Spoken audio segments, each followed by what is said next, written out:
Everyone may now be seated.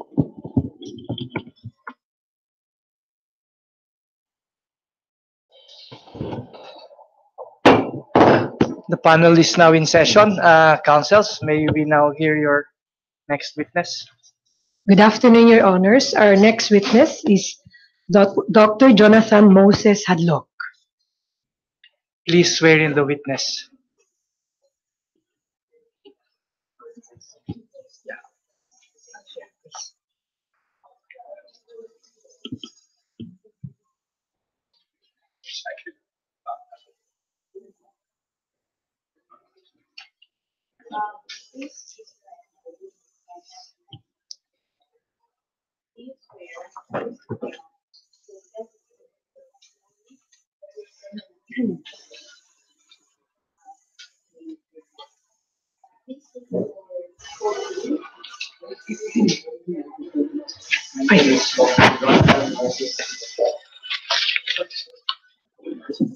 My name is Dr. Jonathan Moses Hadlock. I am Filipino and I am from Tacloban City.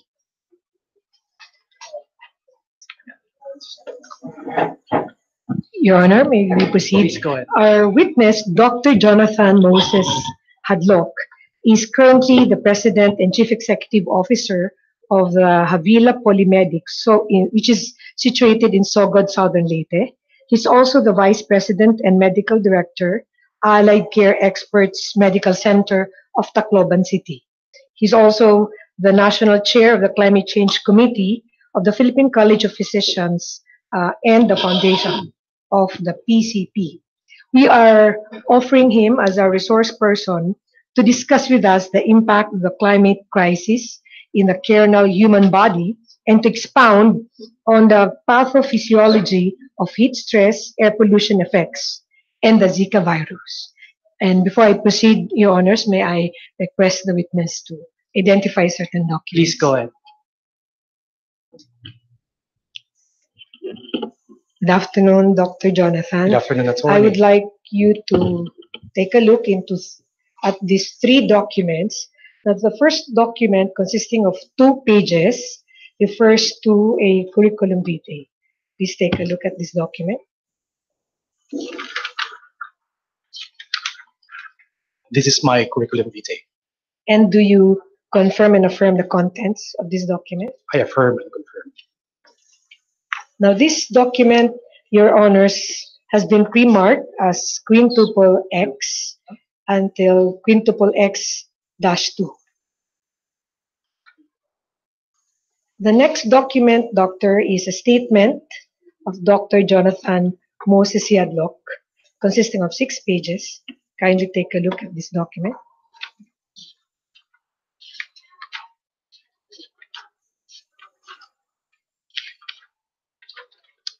This is correct. I made this. Now, in the last page of this document, Dr. Jonathan, is a signature. Do you recognize the signature in this last page? This is my e-signature. We also like to manifest that he already signed the statement, Your Honors, in the original copy, which is with the Commission. And this document has been remarked as quintuple W until quintuple W-5, and the signature as quintuple W-5-A. And the last document, Dr. Jonathan, refers to a PowerPoint presentation consisting of 13 pages, the consequential demise of the human body in the climate crisis. Please take a look at it.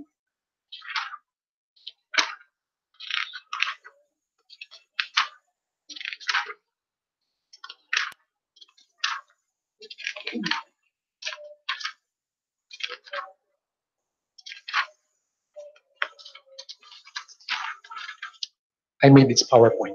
So do you confirm I the confirm. contents of these documents? Do you also confirm and affirm that these 3 documents were submitted to the Commission on Human Rights? I confirm and affirm. Before you proceed, Attorney Mayoan, there seems to be a discrepancy between your exhibit now that you manifested as quintuple X. There's a discrepancy between that and the record that I have. May I hear our clerk of the panel just to clarify for purposes of marking? And can you speak on the microphone for the record?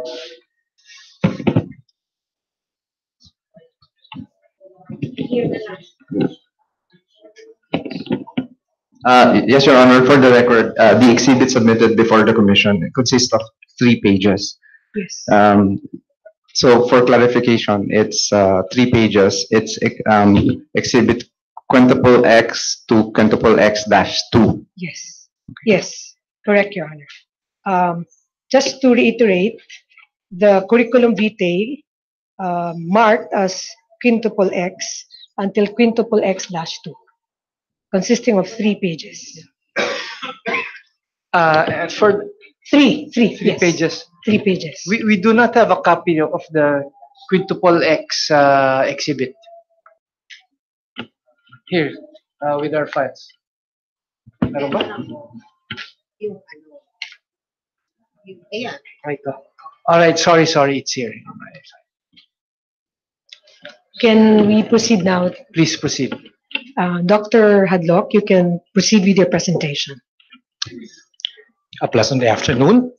My respect to the highly esteemed commissioners, ma'am and sirs, to the guests and organizers for this afternoon's event. I came today as a clinician and as an independent climate health advocate. The points and information that I'm going to share this afternoon came from my readings, scientific researches, personal training and experience, and it does not represent the organization of the Philippine College of Physicians, where I hold the position as the chair of the Advocacy Committee on Climate Change. As a practicing clinician, I strongly concur with the finding of the IPCC, which has stated that the human influence on the climate system is clear. The fossil fuels burning, deforestation, agriculture and food production, and of course power plant emissions all release carbon dioxide and other greenhouse gases into the atmosphere, trapping heat, causing global warming, which changes the climate system subsequently.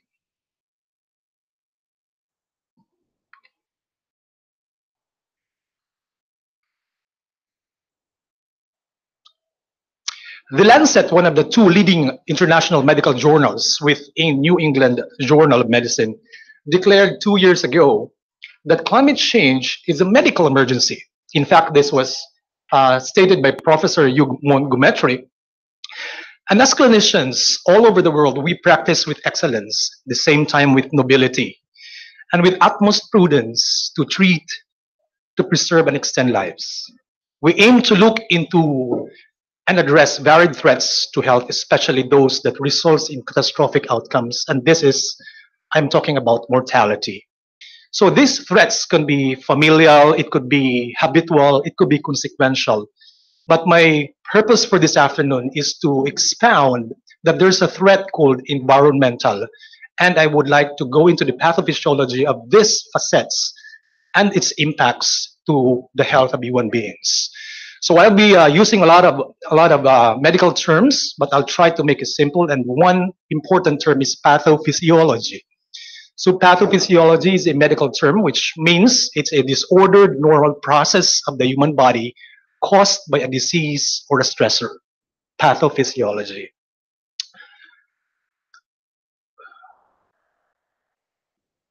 Now, there are global systems that are vulnerable to climate. Let's talk on the global systems. Let's talk about this. It could be water, it could be food supply, it could be global health. But my emphasis for this afternoon is actually on global health.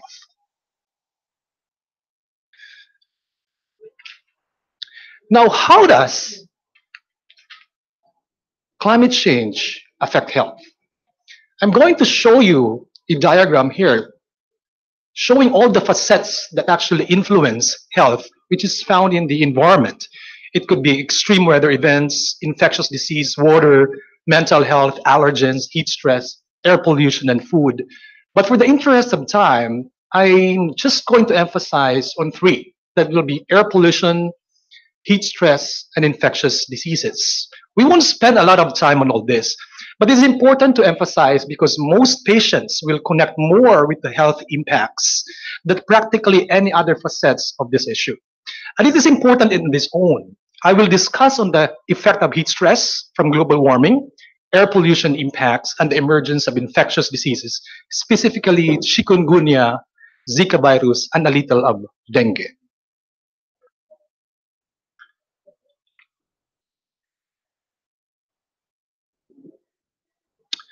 Let's talk about epidemiology of extreme heat events. In the United States, it's actually the single biggest health impact, causing more deaths in all others combined. Just in the United States, there was a recorded 7,400 deaths from heat waves from 1990 to 2010, and 13,700 deaths in France and rest of Europe in 2003. There were also deaths in Karachi, Pakistan in 2015, around 1,200 deaths in a single day, when their temperatures hit 51 degrees Celsius. In Iran in 2015, specifically in the city of Basra, it hit 71 degrees Celsius. And of course, it was unlivable during that time. Now we talk about Philippines. We have a record of 42 degrees Celsius heat and 51 degrees Celsius heat index last April 13, 2016 in Tuguegarao as well as in Butuan. While Filipinos are actually quote-unquote acclimatized to this kind of temperature, our problem more in our country is on drought and the destruction of crops. I'm talking about droughts like in Bohol, in Sarangani in 2016, and other parts of the country. So who are vulnerable to this? Who are vulnerable to this heat stress? These are actually the poor, the elderly, the infants and the children, those with pre-existing medical conditions. And when we say pre-existing medical conditions, these are patients with cardiac morbidity and respiratory conditions, and also people who cannot thrive by themselves, who are dependent on others, those who are actually mentally ill. So 16 of the 17 hottest years in modern times were experienced from year 2000 up to present. And the question now is this: what really happens to the body when we are exposed to extreme heat? Now, God designed our body so that we can regulate by itself. It's called thermoregulation. However, when this external or internal heat load is not prevented, or the person is constantly exposed to heat, it is perceived as a stress. So we call it heat stress. And when you are in an environment when there is heat stress, your body will actually adjust. There will be activation of your heat defenses. We all have that. God has given us that. So these are cool-seeking behavior. Pupunta ka sa refrigerator, iinom ka ng tubig, iinom ka ng soft drinks.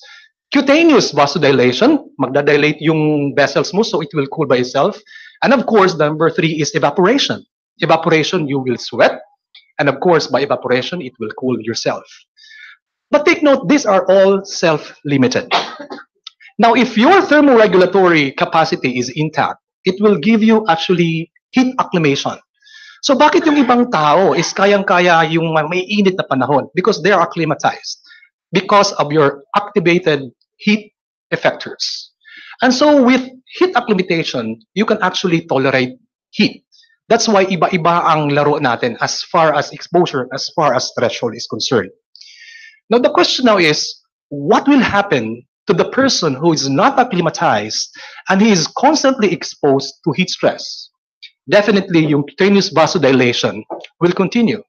Now, when you say vasodilation, your vessels will actually dilate, will open beyond normal. And if it keeps on opening beyond normal, babagsak ang circulation mo. There's what we call a venous circulation. Bababa ang dugo sa paa, it's called arterial circulation.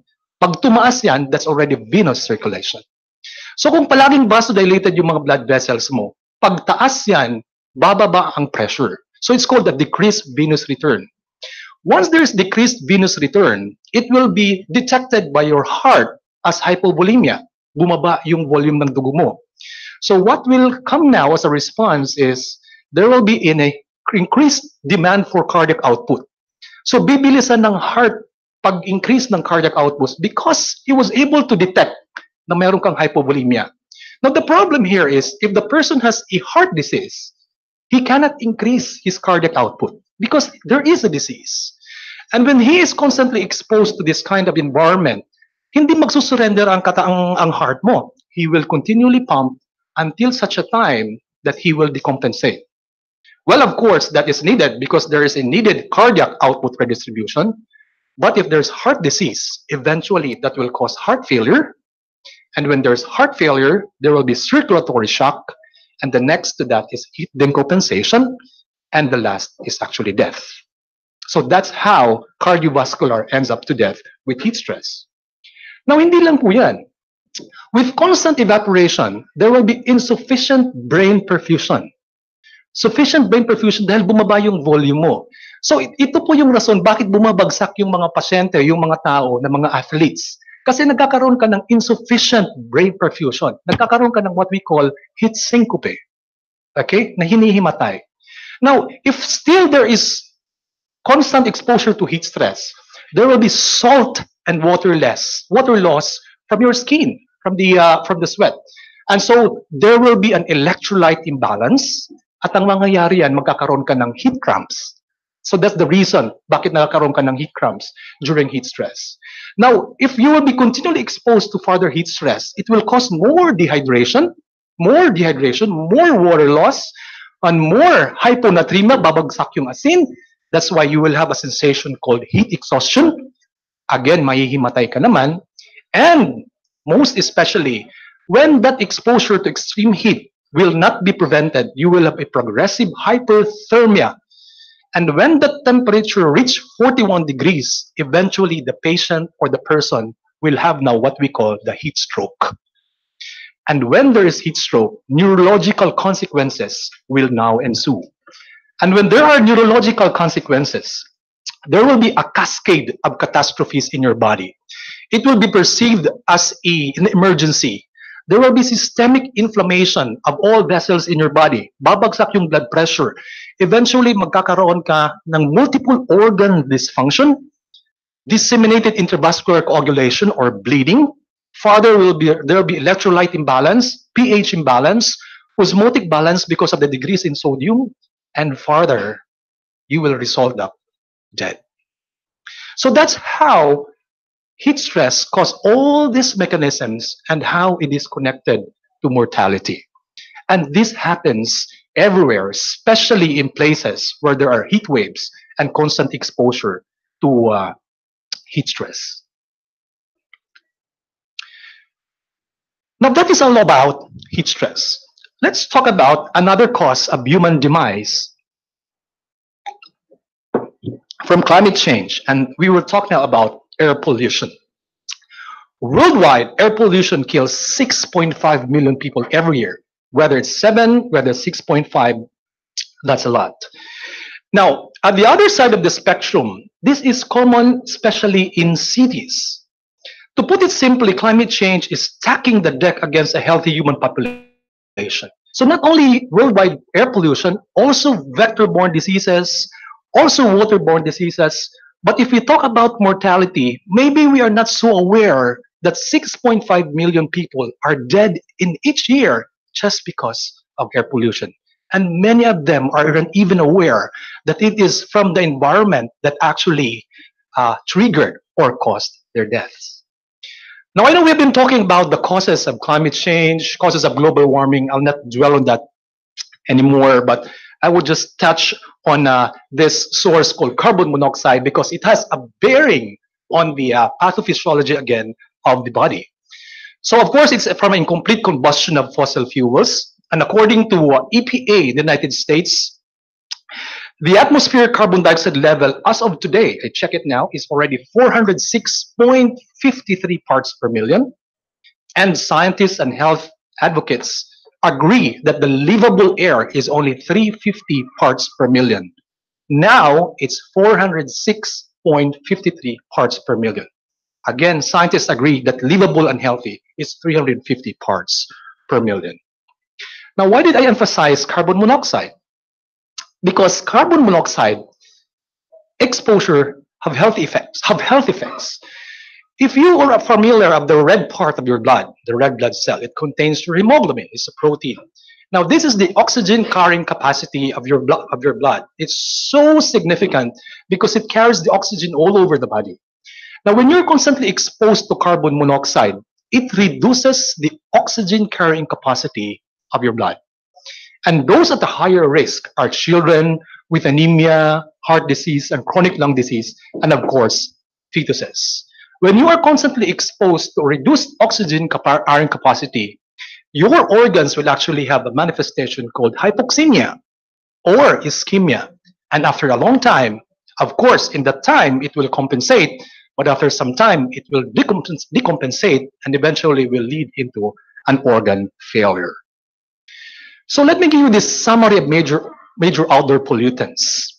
At least there are 5: particulate matter, ozone, nitrogen dioxide, carbon monoxide, and sulfur dioxide.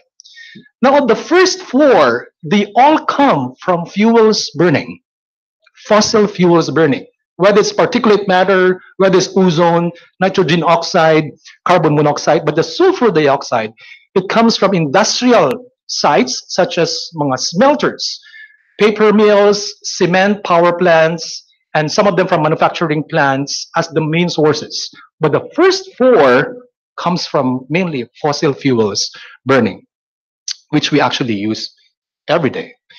Now, those are tiny funds, but I would like to emphasize on the health effects. Of the 4 and then the 5th, all of them cause significant respiratory mortality and morbidity. Magkakasakit yan, eventually magkakaroon ng death. But I would like to point out a specific disease this afternoon because I want to highlight that it's actually causing loss or lack of productivity for patients who have this. So those 5 pollutants there cause significant exacerbations of bronchial asthma. We call it bronchial asthma in acute exacerbation. Whether it's particulate matter, ozone, nitrogen dioxide, lahat po sila dyan, if you're going to look at the small funds, lahat po yan mag-trigger ng allergies at saka significant exacerbations of bronchial asthma and subsequent emergency room visits. And if this is not treated, if this becomes fatal, it will also lead to death. Of course, hindi lang bronchial asthma, there's COPD, and of course, there's lung cancer. But I would like to emphasize this afternoon on asthma because of time constraints. Before going to the pathophysiology of asthma, I would like also to mention that because of significant drying and longer months of dry season, because of drought, allergies will be much worse by 2040. Now, not everyone is affected by this, but if you're an atopic person and every day you have allergic rhinitis, that's something, talking about your productivity.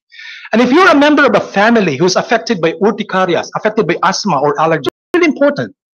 Now, the projected increase is predicted from 8,500 grains of pollen per cubic millimeter on year 2000 to more than 21,735 by 2040. That's 300 times more. If we will continue to have this dry season, this long seasons of heat, and of course, considering the fact that these are found everywhere, all these allergens are found everywhere. So let's take a look at this diagram. That's your lung. Of course, we have a left lung, we have a right lung dito. Di siya nakikita. Now, the red arrow is actually the inhaled air. Okay, it goes inside your trachea, it goes to your bronchus, it goes to the bronchial tree, paliit ng paliit. Tapos, it's like a tree, okay? From the branch, it will give out to a smaller branch, and then further, smallest branch. Now, if you're going to look at the center, where you can see actually a cross-cut section, where there's a red and blue arrow, it's actually an airway. It's an airway. Lahat tayo mayroon yan. So the red arrow is the inspired air that goes inside, and the blue arrow is the expired air that goes outside. In that diagram, there is no problem. Okay? Makakahinga ka ng maganda or easy breathing, makakatulog ka. But if you are constantly exposed to these pollutants, to these allergens, or to any inciting factors that may cause the exacerbations of asthma, what will happen is this next picture. Let's take a look at the lumen inside. If you're going to compare the lumen to the other side, masyado na siyang maliit. It's a small lumen caliber or diameter over the right. Why? Because the smooth muscle surrounding it is actually inflamed and it has swollen. What caused the swelling? What caused the inflammation? It's actually the pollutants and the chronic or acute exposure to these pollutants anywhere. So that is a classic histological picture of asthma. Now, if you have that airway in you during the time, you cannot breathe well. And when that air goes inside into a narrow lumen, it will create a sound. It's called wheeze. And I know you have heard of wheeze.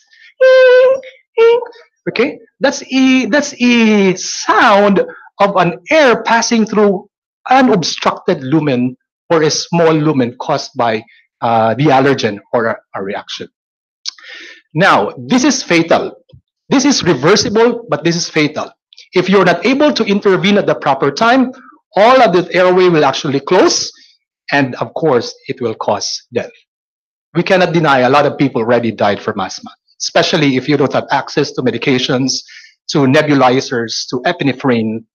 Well, lucky for you if you are just close to some people who are actually, who can give interventions. But all those pollutants that I have mentioned, whether they come from plants, whether they come from fossil fuels burning, they all exacerbate this condition. And once they are not properly intervened, they will actually cause death. Again, not only asthma, it will also cause COPD, emphysema, bronchitis, and of course, lung cancer. But I don't have time to discuss for that this afternoon. Now, let's talk about infectious disease now. So, this, a while ago, I already talked about heat stress. I already talked about air pollution and asthma, and of course, lung cancer a little. For my last disease that I'm going to talk is all about infectious disease. Now, a lot of tropical disease have been moving to higher latitudes. Okay. And of course, air transpiration is a major factor in this. But the climate crisis is changing the conditions on where these diseases can take root and become endemic. So climate change is disrupting the natural ecosystems in a way that is making life better for infectious disease. That's a statement of Andrew Dobson. So you are going to take a look at this tropical diseases map in the whole world. Maybe before you haven't heard of chikungunya. Before Yolanda, I haven't encountered chikungunya actually. I only encountered dengue. I only encountered malaria. But there's chikungunya. There's dengue fever. And of course, now the dread Zika virus is already there. And why is it that there's an emergence and re-emergence of these tropical diseases nowadays? And this is related to what I've said a while ago, transpiration of air, and of course, moving of vectors to higher places, and of course, migration. In the West, mosquito season is growing. Before, it was only 81 days from 1980 to 1989. Now, the breeding season of mosquito is up to 111 days from 2006 to 2015. Now, this is very significant. So, talking about Zika, if you look at the picture, that mosquito is very familiar. You have that mosquito in your house. You have that mosquito in your schools. Yun po ang stripes ng mga paa, black and white, at saka yung katawan niya stripes din. That is exactly Aedes aegypti. Okay? That's the vector for dengue, that's the vector for Zika, and that's the vector for chikungunya. Endemic po sa Pilipinas. So how does climate change affect Zika? As temperature warms, okay, the mosquitoes' range also expands as more locations develop a mosquito-friendly climate. Diba? Especially kung masyadong tayong maulan, magkakaroon ng mga tubig doon sa mga plants, doon sa mga tires, everywhere. There are more days when mosquitoes are active and able to reproduce. The mosquitoes' reproduction rate increases, so more generations are born each year. The mosquitoes' metabolism accelerates, causing them to feed and bite more often. And most specifically, most important, the virus incubates more quickly in warm temperatures, quickly inside the mosquito, increasing the time available for transmission. For us to better understand this, I will show you a very nice slide care of Al Gore. Now, this is the normal Aedes aegypti life cycle. For your information, once an Aedes aegypti vector, yung lamok na nakikita nyo, once it matures, it will only have a lifespan of 16 days, the most. Walang 17, 18, 19, wala. Pwede siyang mamatay ng 14, pwede siyang mamatay ng 16 days. Now, the normal life cycle here is from day 0, okay, to day 3, it will change from egg to larva, okay? And then, from a larva, it will become mature. The mosquito reaches maturity, and when it reaches maturity, it has now the capability and the capacity to bite people who are actually harbingers or who have Zika virus. Now, ang mangyayari yan is, pag mag-bite na siya ng tao ng may Zika, mag-i-incubate na ang virus inside the mosquito. Now, once it is able to incubate inside the mosquito, once it matures, the vector, the Aedes aegypti, is now ready to infect another person. However, it does not happen. Because in normal conditions, yung time pag mature doon sa incubation ng virus takes a long time. And once it is already mature or fully incubated, patay na yung lamok. So hindi siya nakaka-bite. That's exactly the explanation why there was no Zika virus epidemic before. But look at this. In warmer conditions, the first three leg of the life cycle of Zika, of Aedes aegypti, is actually shortened. Nagiging mas mabilis. From eggs, diretso sa naging larva, the mosquito reaches maturity and ingests the Zika from another person. And here is the clincher. The virus incubates much, much faster inside the mosquito. And so the virus is able to mature very fast. And so nagkakaroon siya ng longer time to bite people before it dies. So faster life cycle, faster maturity, faster incubation of the virus. Now it has the leisure to bite people. And once it bites people, especially if pregnant women, then they will cause this catastrophe called microcephaly for the unborn child. That's why we have now a problem with Zika, because of warmer conditions. On August 12, 2016, the United States declared that the Zika outbreak in Puerto Rico as a public health emergency. During the time, in San Juan, Puerto Rico, a lot of pregnant women were actually infected, and up to 50 pregnant women were actually infected by Zika virus and in Puerto Rico, according to the Centers for Disease Control. They are worried about it returning to Puerto Rico with all the chaotic conditions there now. I was able to talk with some relatives in the Caribbean and in the States.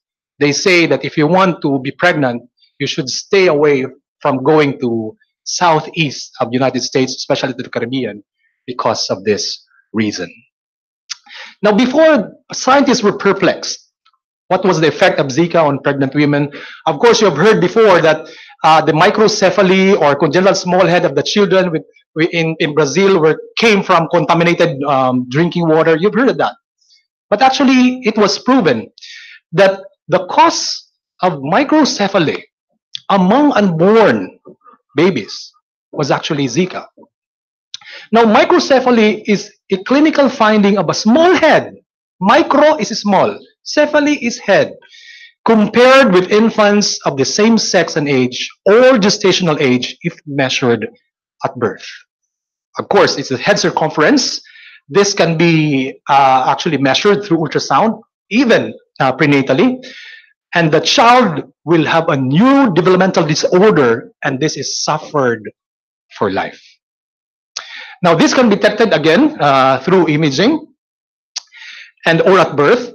And through January 2016, 10,441 suspected and 2,366 confirmed Zika virus associated infection have been reported in Brazil. And sadly, up to this point, they are still grasping for measures to control this epidemic and to control this scare of the pregnant women in Brazil. Second to the last slide. Now, why is there microcephaly with Zika virus infection? So what we know now is from Center for Disease Control. If you take a look at that small brown thing there, like a paddle, it's actually a neuroprogenitor cells, NPC. Now, that is a embryologic term that we have. Now, let's just say this, that NPC is the foundation of your brain. Lalaki yan. Your brain, when it is fully formed, it comes from the NPC, or the what we call neural progenitor cells. Without the neural progenitor cells and their neuronal network, walang mangyayaring brain. Now, when there's a Zika virus infection, up there, together with placental insufficiency, okay, low oxygen, together with infection and inflammation, it will lead to some catastrophe, which actually cause cell death of the neural progenitor cells and their neuronal progeny, and these embryologic structures that serves as a foundation for your brain for organ development will actually manifest as retardation of the growth of the brain, thereby producing what we call microcephaly. So far, that's far as we know, according to the Center for Disease Control. Of course, it took time for them to know that, but as far as science and medicine is concerned, this is the accepted theory. And so it's a must that if you want to be pregnant, you should be careful not to be exposed to the Zika virus. So for my last slide, climate change also increased the risk of many waterborne infectious diseases. And this actually happens here in our country. Let's mention some: cholera, dysentery, hepatitis A, typhoid fever, E. coli, Cryptosporidium, Campylobacteriae, and of course, I would like to highlight leptospirosis. Every now and then, we have flooding. Anywhere in Marikina, in Quezon City, in Cavite, even in Tacloban, and people are not so aware that they could get leptospirosis. Now, leptospirosis comes from a leptospires from rat urine. And we all know that rats are everywhere and anywhere.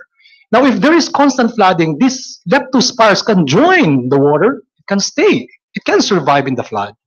And once it's able to penetrate the skin of the individual, it will cause a disease called leptospirosis. And there's a severe type of leptospirosis. And once this is not treated, it will lead to a condition called kidney failure. And eventually, it will lead to hemodialysis or peritoneal dialysis. And of course, sadly, death. Thank you very much. Thank you. Your Honors, may we be allowed to ask questions? Please proceed, yeah. Thank you, Dr. Hadlock, for such enlightening presentation. You're welcome. I would like to know from you, Dr. Hadlock, if you're aware of studies in the last 10 years on public health emergencies arising from higher temperatures and other climate impacts in the Philippines.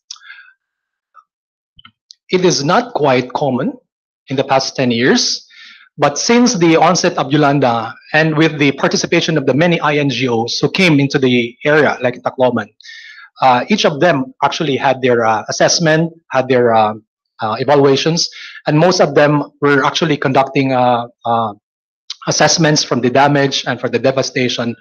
But as to the research documenting the impacts of climate change on health, I don't know yet of one that is going on or has been finished in Tacloban. But there is a very good study from Asian Development Bank. It was published prior Yolanda in 2011. It actually was done in 3 countries, in Nepal, in Indonesia, including the Philippines. And the name of the study was called Accounting for Health Impacts of Climate Change and was published in 2011. Now, when I tried to browse the study, I realized that in that effort, they were trying to investigate the many approaches and the studies that being conducted relevant to climate change and health. And all they could get as an analysis from their study is that they said that implementing adaptation investments in the health sector is a significant component of an overall climate change strategy. But in that study, they were able to prove that most researches conducted and approaches were done in a reactive manner. Meaning, if there's an outbreak of cholera, if there's an outbreak of dengue, they will investigate whether this is climate change related or whether this is related by, through global warming. And they identified the sectors which actually can be addressed in that kind of scenario. And these are sectors like water, agriculture, and of course, management of disasters. But they were able to have a conclusion that these approaches is not as effective if you are going to talk of long-term than doing researches that is preventive. So they're actually, the recommendation is a climate change adaptation strategy that focused on preventing that projected health impacts of climate change is likely to be more effective in the short, medium, and long term, rather than a strategy that is reactive. Well, of course, it's not bad to react to a certain situation, especially during disasters. But if they're saying if you want to make this component a significant strategy to address climate change, especially in the human side, you have to do studies and researches that are focused more on the preventive side. So I went more into that study, and I'm so happy that in that study, they gave formulas on how to estimate the burden of diseases as well as costing. For example, in the next 10 years, how much are you going to spend to prevent an outbreak of cholera? How much are you going to spend to prevent an outbreak of dengue? There is a formula in that.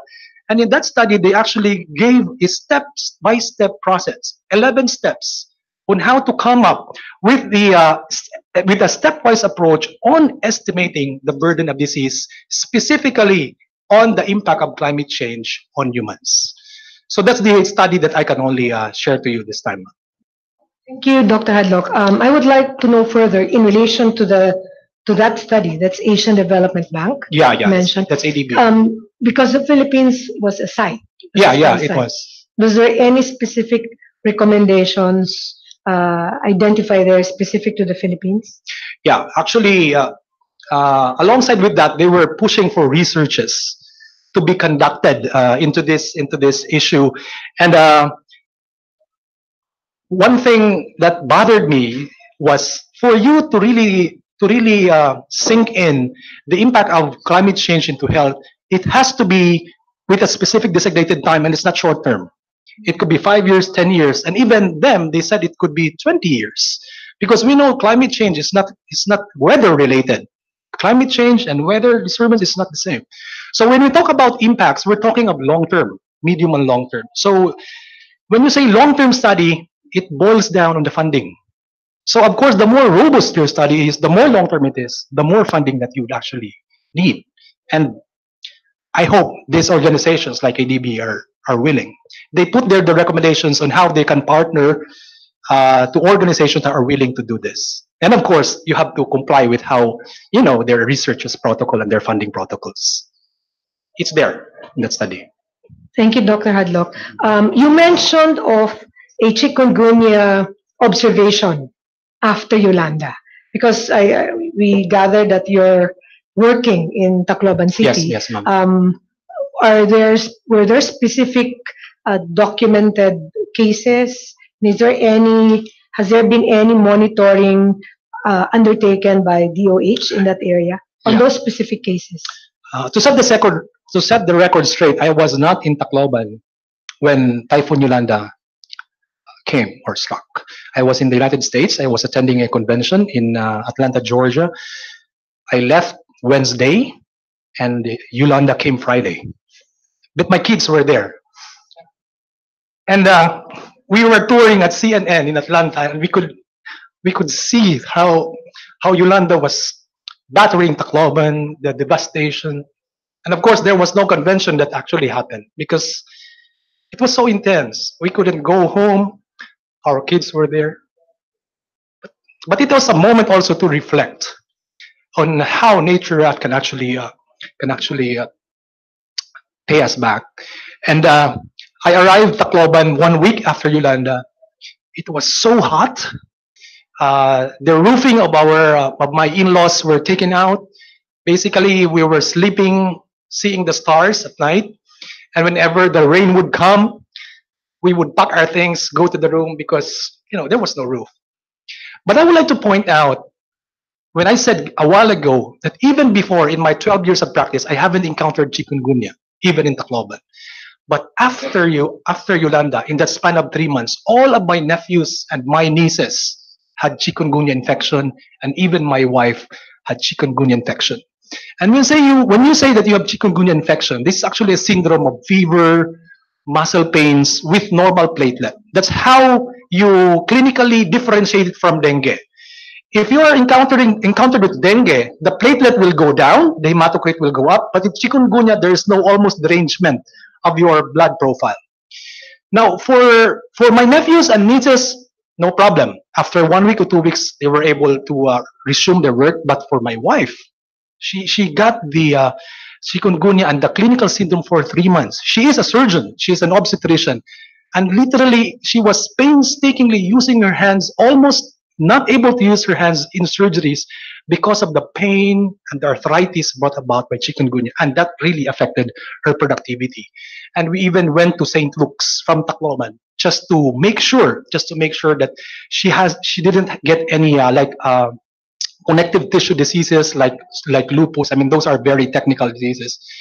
And it then ended up that she just got chikungunya. But what my emphasis here is, it can actually give you that morbidity and that discomfort and disruption of your productivity for 3 months with that chikungunya alone. And we believe that this Aedes aegypti vector came from the environment which was brought about by Yolanda. And our family is not only the exclusive family who had this. Even my friends, majority of my friends who were in Tacloban living in Palo, they experienced actually chikungunya. It became a pandesal. It was ordinary for people to have chikungunya after Yolanda. Chikungunya still an ailment taking place in Yes. Tacloban? Yeah. Until now? Until now. In fact, I checked a while ago just to make sure in Department of Health. January to June 2018, this year, there has been an increase of cases by 5% compared to last year, 2018 and 2017. So it's an increasing trend, the chikungunya. It never went away. And I also checked the statistics of dengue. It's actually a saddleback statistics. It's now endemic. Before dengue was just in the rainy season, but now it's actually year round. And if you're going to check up the statistics at DOH, you can, just go to doh.gov.ph. You could see that there is actually a saddleback trend. And it's high now. It's high compared to last year. You can check the statistics in the Department of Health. Thank you, Doc. I'm just curious with that information and that data. Is there any DOH report and with an analysis of these cases, not only in Tacloban, but also in other parts of the country, if you're aware? Yeah, it's available. It's available in their website. You just click respiratory illness, chikungunya, dengue, and they will give you this information. It's actually in a bar graph, and they give you this graph, and it's very easy to understand. It's there. If you want to know the 5-year statistics, it's there, or 10-year estimates. Thank you, Dr. Hadlock. Your Honors, if the commissioners would like to some questions. Commissioner Karen Dumpit, do you have questions for the witness? Actually, I was going to look at the site of DOH, but I was wondering, we were talking a while ago that perhaps maybe we can also invite DOH to just also, Yes. be a resource person in this case. But I'd like to also thank Dr. Hadlock. I hope your wife is fine. Yes, good. And we're really interested in perhaps trying to find out the increase or decrease in incidence of diseases brought about by mosquitoes, the Aedes aegypti, and other diseases. And perhaps we can also trace the study that was conducted by ADB. Perhaps that was 2011, right? Correct, correct, Commissioner. So baka meron pang iba na there may have been other studies, similar studies that have been undertaken by not only ADB but perhaps the World Bank and other institutions that can take a look at the impact on health of by climate change. Thank you. Commissioner Gana. Just my curiosity was just piqued with the slide that you showed about the Zika virus, no? So you said that after 3 days, the mosquito now the from a egg The life cycle? life cycle, Yes, no? So yes, Commissioner. and then you said that because of climate change and all, the life cycle has actually become shorter, but the cycle also of the of the infection being developing in the mosquito becomes faster. The incubation. The incubation, The incubation of rather. virus inside the mosquito became Becomes fast. yeah. And the first three phases from egg, larva to mosquito was shortened. Yes. No, I was just wondering. You said there that when the mosquito bites somebody that is infected by the Zika virus, but it doesn't on its own, no? So No, you're no. saying that it becomes a vector. Yes, ma'am, it's a It's just vector. a vector. Yeah. The Okay. vector has no virus by itself at birth. Yeah. So how does this Zika virus the human get infected by the Zika virus? Does it have something to do with the environment or the climate or what? That's what that's what they believe, ma'am. That's what they believe, that humans are also harbingers of this virus. And it's actually the vectors who are able to transmit this faster into our larger population now, especially in Brazil. But there are humans who actually harbors this virus, especially in that specific location in Brazil. Okay. Thank you. Yes, ma'am. Dr. Walpole. I have no further questions for the witness. Thank you very much. Ask that he be excused. Yes. Thank you, Dr. Hadlock. Please present your next witness. Good afternoon, Your Honors. We are presenting our next witness or resource person. We're calling Mr. Glen Stewart Hodes. Please swear in the witness. Yes, thank you, raise your right hand. You swear to tell the truth, the whole truth, and nothing but the truth in this hearing. Yes, I do. So please, Mr. Witness, please state your name, citizenship, and your address. My name is Glen Stewart Hodes. I'm a citizen of the United States, and I'm currently working in Bangkok, Thailand.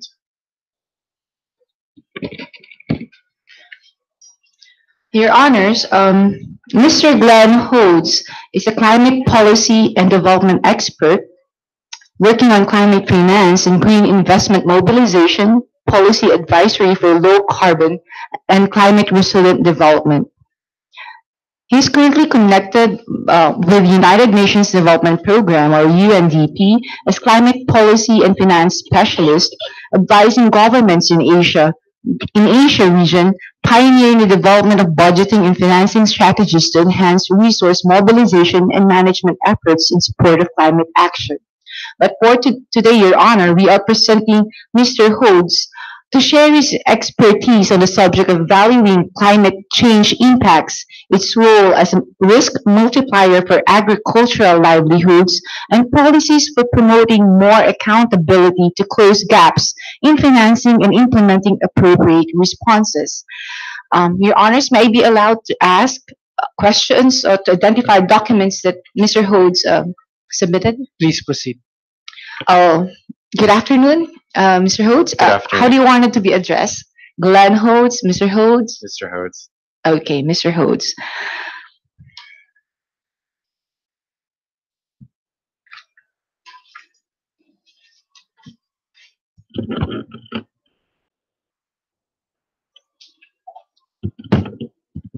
Mr. Hodes, I do have here 4 documents.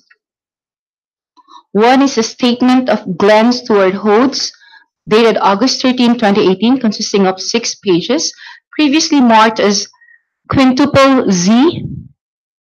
Please kindly go over it.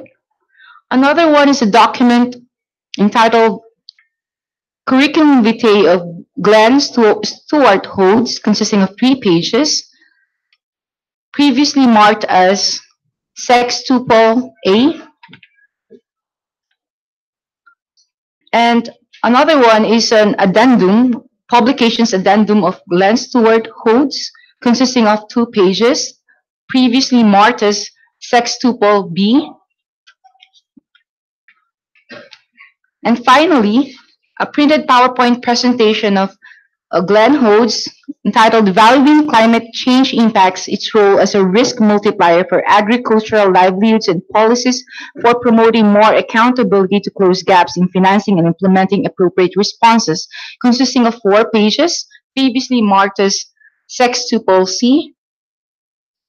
Do you confirm that you submitted these documents to this Honorable Commission and to this representation?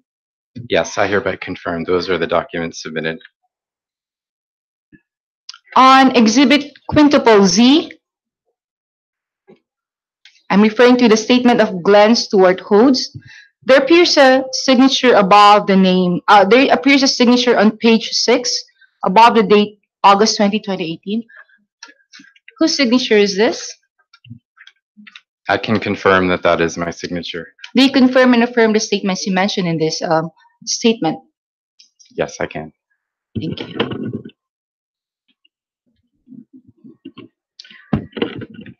Mr. Hodes, can you please start with your presentation? Thank you, ladies and gentlemen and esteemed members of the Commission. I'm very honored to be part of this historic inquiry, the third of a series of inquiries, and I am acting as an independent resource person with expertise in climate change policy and development, with over 15 years of experience working across many different countries in the developing world, as well as having about two or three dozen publications and research articles also on this subject. I'm here today at the request of, as a request to the organizers and the petitioners to present my views on 3 subjects. The first is how climate change acts as a risk multiplier.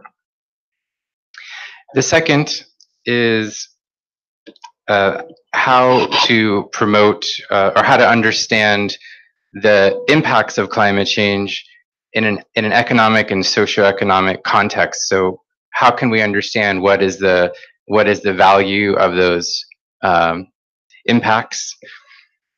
And thirdly, looking at solutions and accountability mechanisms, by which I mean what sort of actions can be taken by the Commission and by the government to safeguard lives, livelihoods, and property, which is threatened by climate change, both for current and future generations.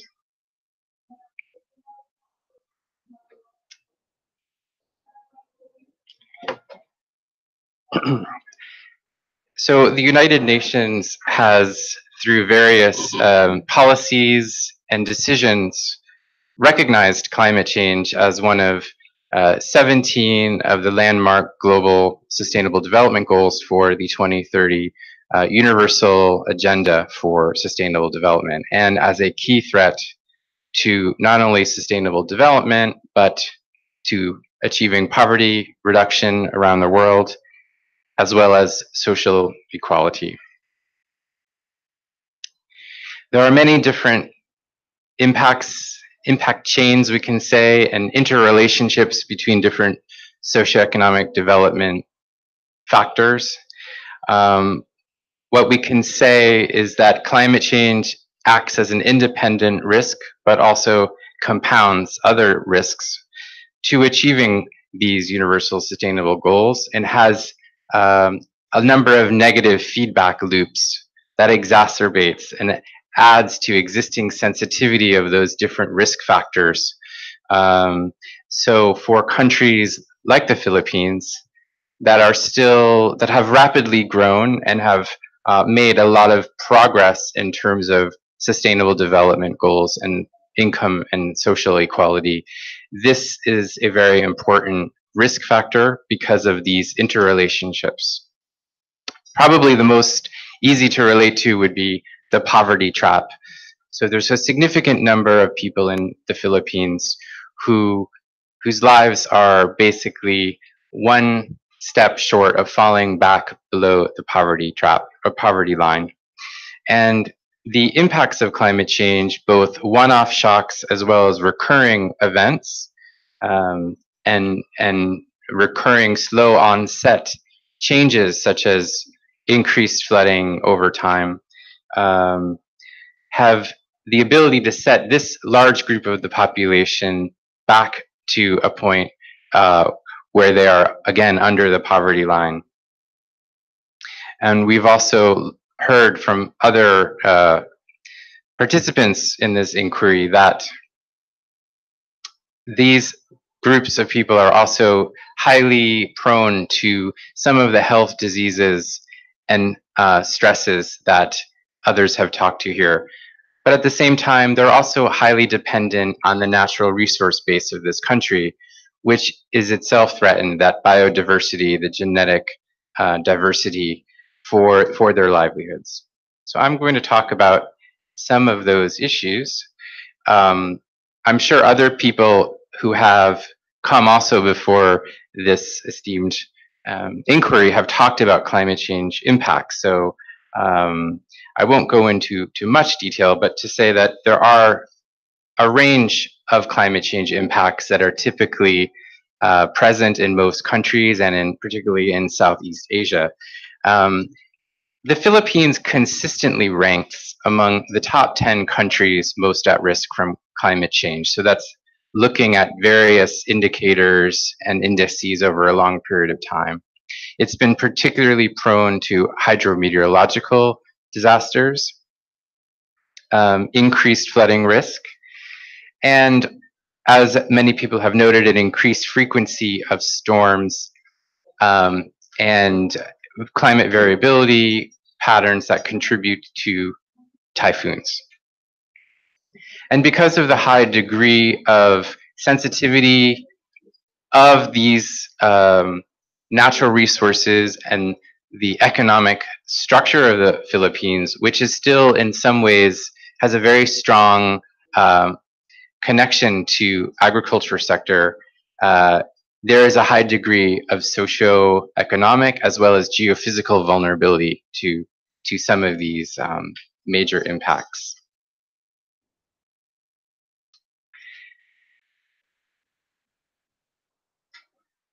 And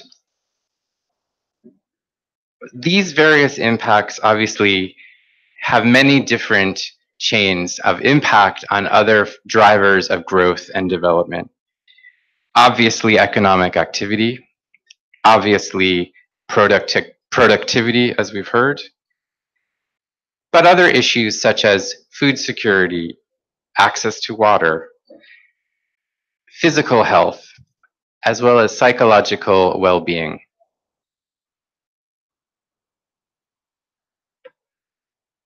Now,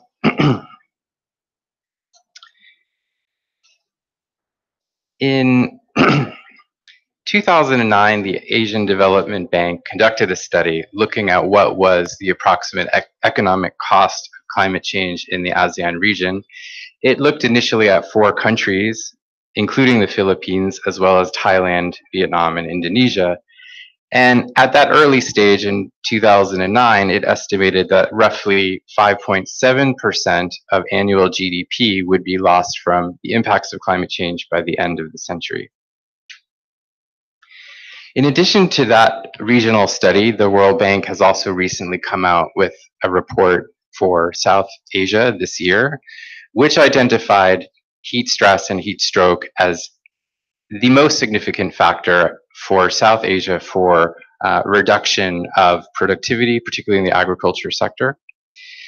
And UNDP also supported the National Council for Sustainable Development and the Ministry of Economy and Finance in Cambodia to look at modeling the economic and fiscal impact of climate change in Cambodia. And although Philippines is not Cambodia, there are a number of similarities. They are both ASEAN countries. They are both rapidly developing. They are both coastal.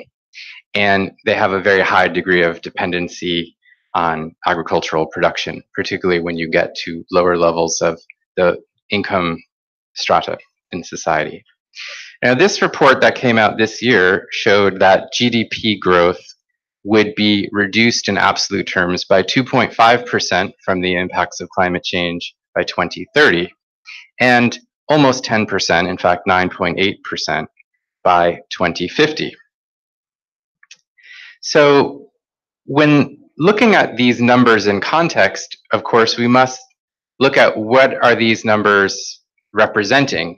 Well, generally, there are three different types of sources of this reduction in economic output that's captured in these studies. The first would be the direct damage to assets and infrastructure.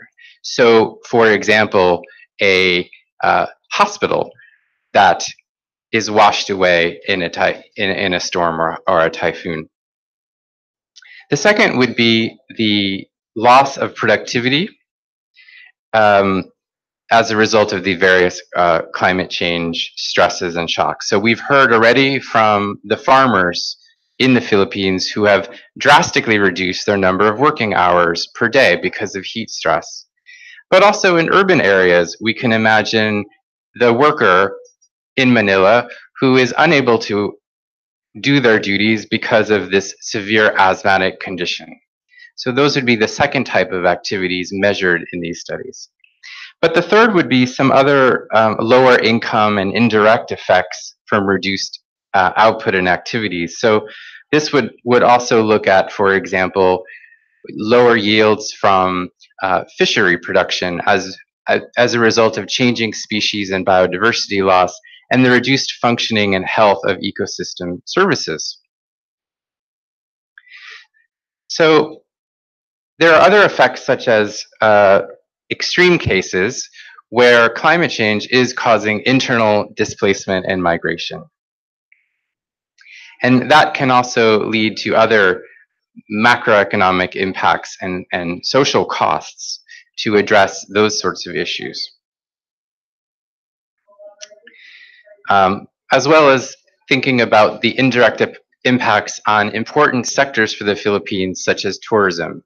So the disappearance of coral reefs, for example, and other pristine habitats linked to climate change will have a direct and indirect impact on the ability of the Philippines to become a primary tourist destination and for that to support its economic growth.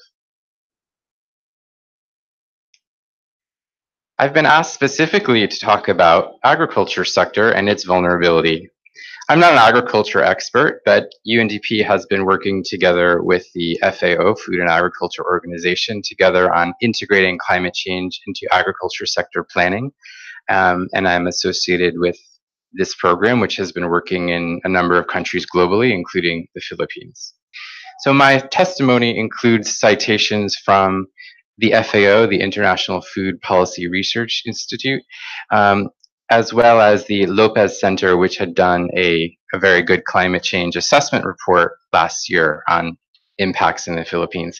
And all of these different reports mentioned in my statement strongly highlight the particular level of vulnerability of the agriculture sectors in the Philippines, because almost a third of the labor force in the Philippines and as much as 11.3% of the current GDP in the Philippines is linked to this sector.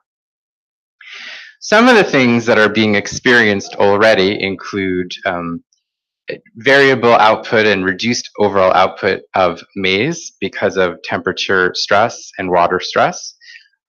There are predictions for very large reductions in maize production.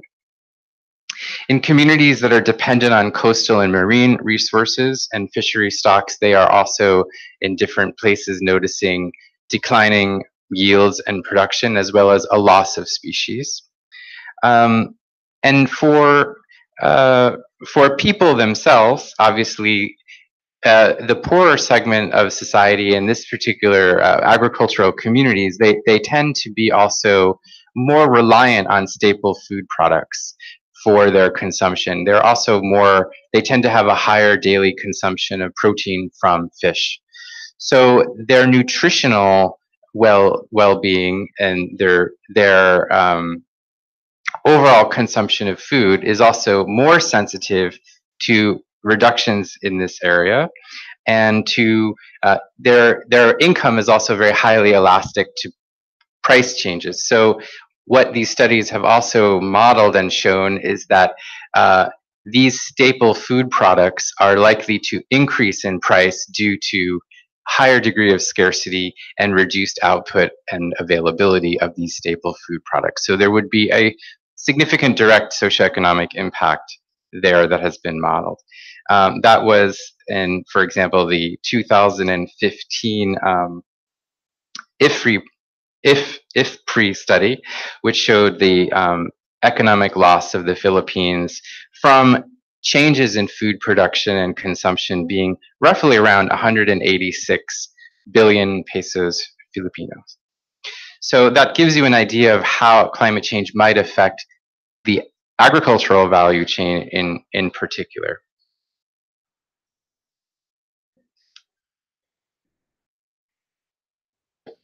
Now I'd like to talk a little bit about the role of climate change and human rights.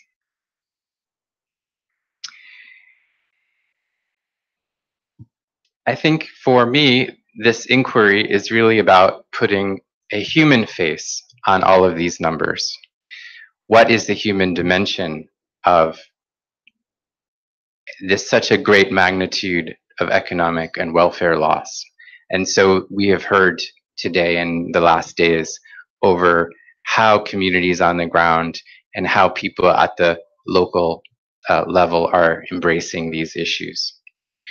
Because climate change impacts not only affect ecosystems and natural resources, physical infrastructure, settlements, and livelihoods, but they very directly affect the choices and the resources available for humans to lead lives of dignity.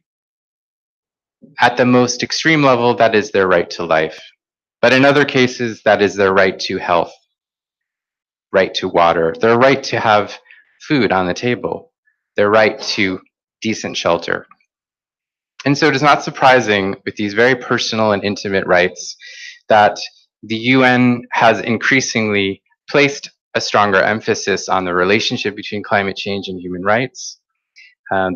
My presentation includes a statement from the Special Rapporteur on Human Rights and the Environment, describing the irrefutability of the connection between climate change and human rights, as well as the fact that even recently there has been an increased effort to suggest that there is a strong duty that governments have to promote public trust and to take climate change on board as a particular issue that should be taken up by human rights institutions and other accountability institutions within government.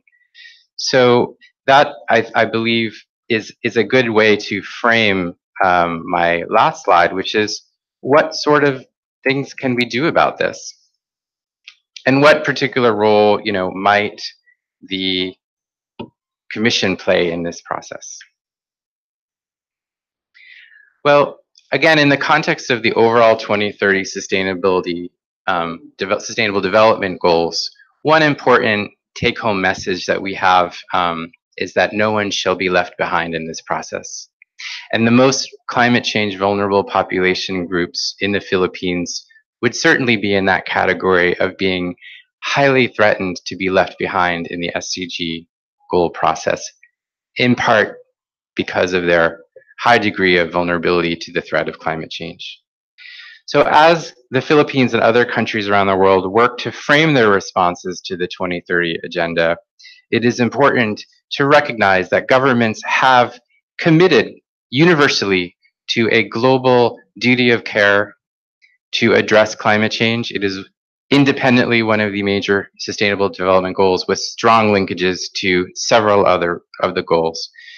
But the SDG agenda also calls upon business to integrate climate change as a risk to sustainable development results and calls upon business to provide resources and innovative thinking to address these problems. So for me, there are a number of different solutions that I've identified from a policy point of view.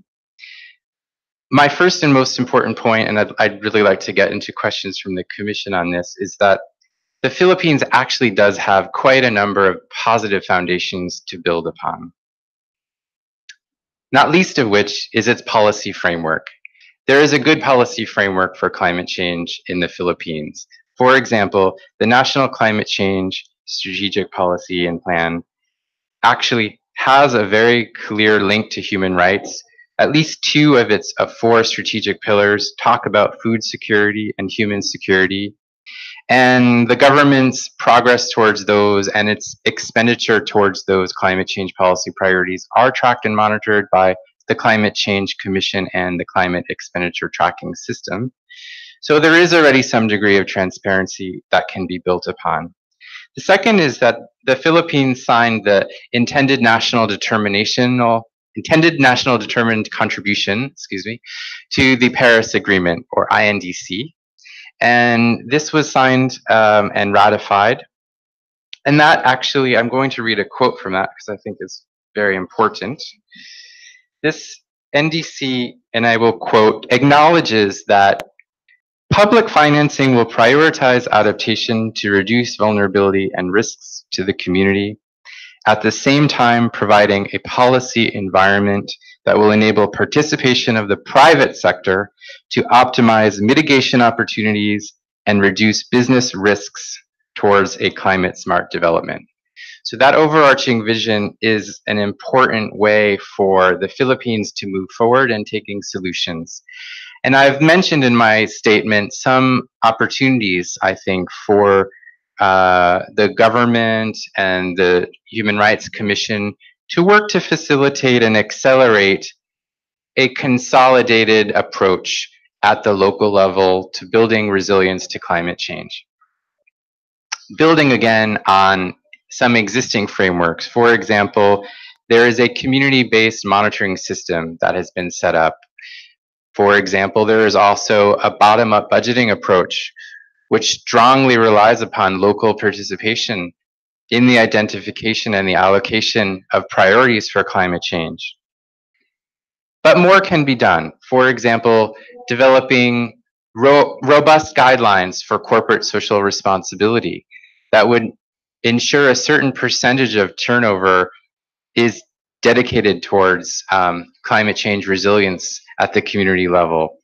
And developing a more of a consolidated monitoring and reporting framework so that the government and corporations together can show and demonstrate genuine investments into actions that build resilience at the ground level of the most vulnerable population groups, particularly the farmers and the fisher folk that I've mentioned who are at the front lines of climate change.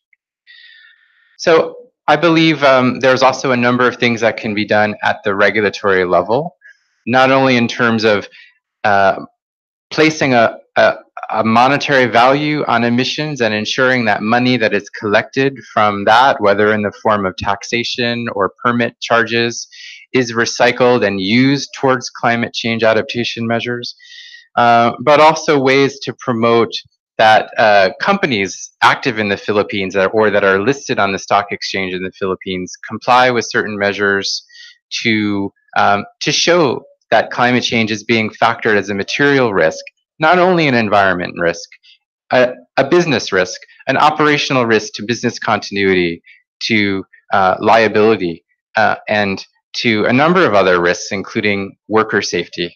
So these are some of the suggestions, and I'm happy to elaborate more in the questions and answers, and I thank you very much for your attention. Thank you, Mr. Hodes. Your honors, may I be allowed to ask just one question? Please go ahead. In the interest of time, I'll just be asking these questions. I'm more interested on your presentation as the climate change as a risk multiplier. Can you please expound on that?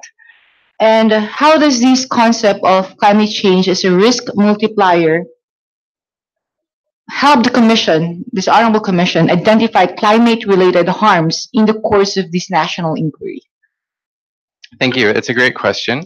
I would probably answer that in terms of an analogy. If you can think about mobility as being important to everybody's everyday livelihood and also to increasing welfare. Now, we all have risks every day from driving on the road, for example. There's a certain probability we might get into an accident. And if we think about climate change as being a discrete risk, but also one that influences other things, for example, weather-related issues might cloud the visibility of our car. We might then be more likely to get into an accident by that. And in a more extreme case, a severe climate-related disaster like a landslide could wipe out the road entirely. It could kill us, or it could disrupt the flow of goods and services on that road and not enable us to set out to accomplish our economic activity for that day, or to get to a hospital when we're in a crisis. So I think if we think of that analogy as saying that this is climate change is multiplying and compounding and exacerbating a risk that already was there, there's a certain risk that we might get into an accident or not reach our destination. So I hope that analogy helps to frame the idea.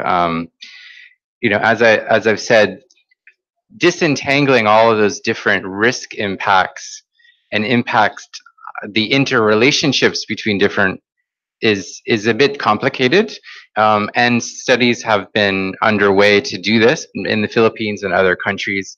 And that process of investigation and research will help to also identify priorities for action and priorities for investment, not only by the government, but also by the private companies that also wish to take part in climate action.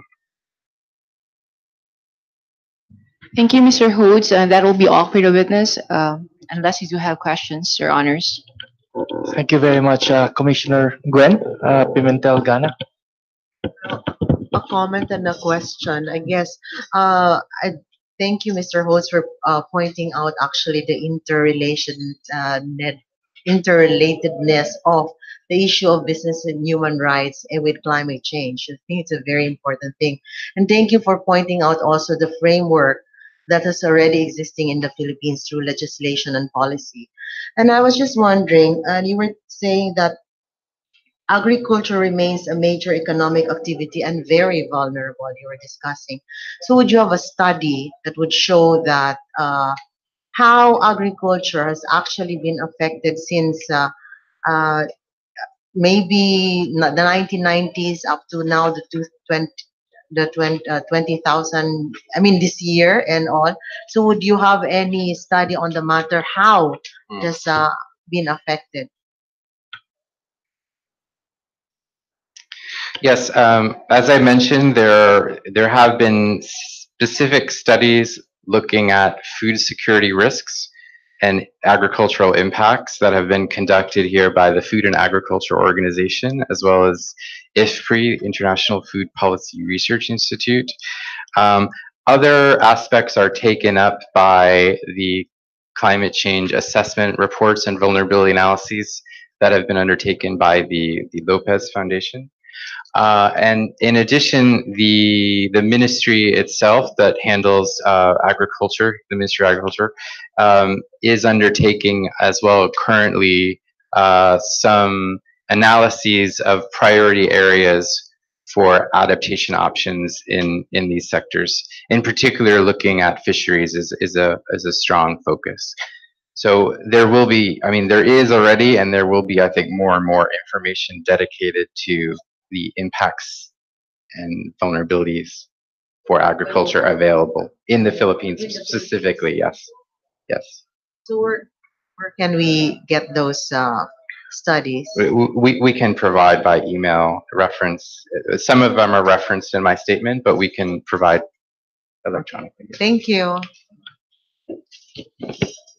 Commissioner Dumpit. Dr. Walpole. No, thank you. It's follow-up reference. All right. I just have a few questions, Mr. Hodes.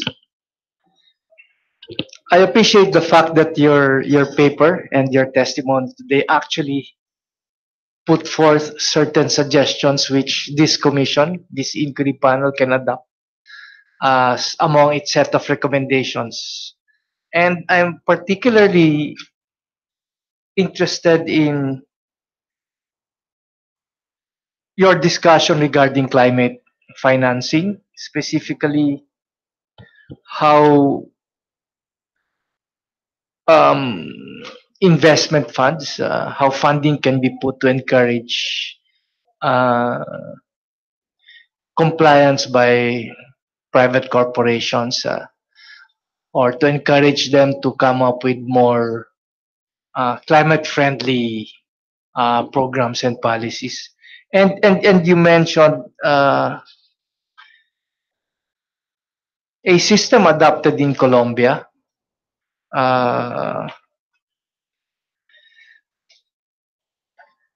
that was designed to promote climate-friendly standards for corporate citizens. Could you elaborate more on this and the success rate? When was this implemented and the impact that this policy has created?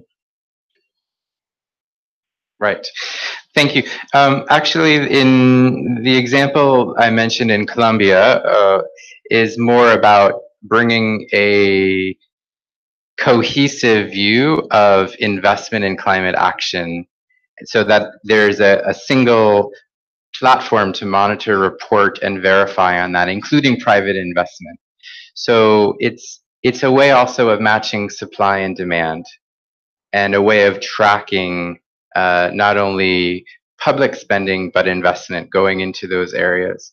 And it's relatively new, so I don't think we have enough experience, but it does seem to be a very promising way of bringing the different strands together in a way that also ensures that private investment is genuinely being used to support local level and locally determined priorities based upon participatory approaches such as the bottom-up budgeting process and the involvement of highly sensitive and climate vulnerable groups like indigenous people and women. So I do think that that is a model that could be quite interesting here. In terms of the governance, regulations, and guidelines, I might cite, for example, the Bangladesh Bank, which has used a number of different instruments, including what they would call mandatory credit quotas or targeted refinancing line. These are basically incentives that the central bank uses to ensure that on lending and credit and operations by businesses promotes investment in specific categories, specific asset classes. For example, water efficient agricultural production technologies, drip irrigation, green energy. So those types of instruments and monetary tools can also shape and define how companies will be able to have access to funding in order to pursue low carbon development and low carbon investments. But also these guidelines can shape and define what kind of incentives that companies have to invest in adaptation at the community level and to mainstream those guidelines into corporate responsibility reporting and basically operational licensing matters as well. So there's quite interesting work coming out of Bangladesh in that area that's actually fairly new, some of those regulations, but there's a lot there that the Philippines can also learn from. as well as other emerging markets that I've mentioned, like the Johannesburg Stock Exchange, and a number of countries, even Thailand, where I'm from, is also trying to develop a sustainable stock exchange where there are specific incentives for companies to include climate change as a key risk in their reporting and as a disclosure requirement. But on a positive side, to create incentives to acknowledge and provide rewards for companies by acknowledging the steps that they've taken to invest in greening their supply chain and in promoting community-based adaptation resilience as part of their day-to-day business operations. And you also mentioned that more and more institutional investors in other parts of the globe are being required to look into the carbon footprint of their clientele. Could you elaborate a little more on this requirement being made and the compliance of? Well, I imagine that it would be more easy to make the institutional investors comply. Yes, many of those have been initiated in developed countries and developing, where like in France and Japan and also recently in the London Stock Exchange, there is a requirement that companies must conduct some kind of carbon footprinting analysis and before they're able to be listed. And there's a lot of variation in terms of what that means, because there's different levels of depth and detail about what kinds of emissions are reported. Some of them are just the direct use, or like, for example, car usage or flights, you know, the direct footprint of company operations, the direct fossil fuel consumption of companies in their operations. But more challenging, and in some cases, like in France, they are moving towards encompassing other indirect activities from associated with the production, not just the production, but also the downstream consumption of the products of these companies.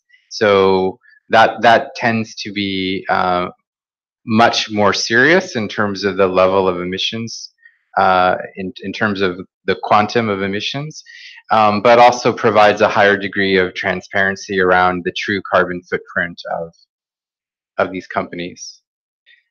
So in terms of compliance, these are there are these examples cited in my statement where these are mandatory requirements. But in addition to the mandatory requirements, there has been for some time voluntary reporting requirements, such as the Carbon Disclosure Project, the Global Reporting Initiative, and other international standards for companies to report on their climate change footprint, and to do that not in an ad hoc or in an isolated way, but increasingly in an integrated fashion, to again recognize that this climate change is not necessarily considered a discrete economic or a discrete environmental risk, but really is a holistic issue of risk, and one that if really needs to be addressed as a cross-cutting and very material environmental, social and governance risk that companies face to their business.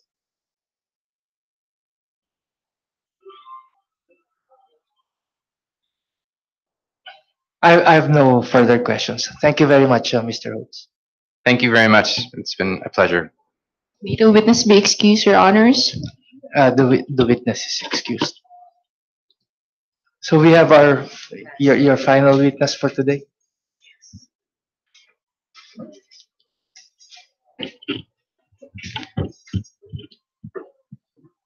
Good afternoon again, Your Honors. Our last witness for today is Sophie Marianak from Client Earth.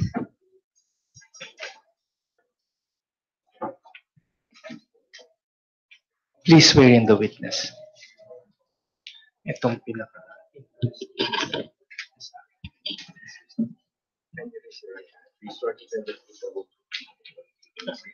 Okay. Please state your name, citizenship, and your address. My name is Sophie Marjnak. I'm Australian, and the address of Client Earth in London is 274 Richmond Road, E8 3QW.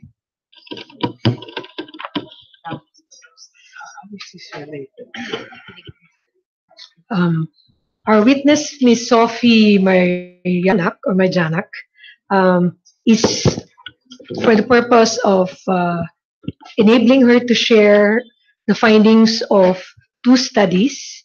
One study refers to the acts of God, human influence and mitigation, and another study is entitled Extreme Weather Event Attribution Science and Climate Litigation, an essential step in the causal chain.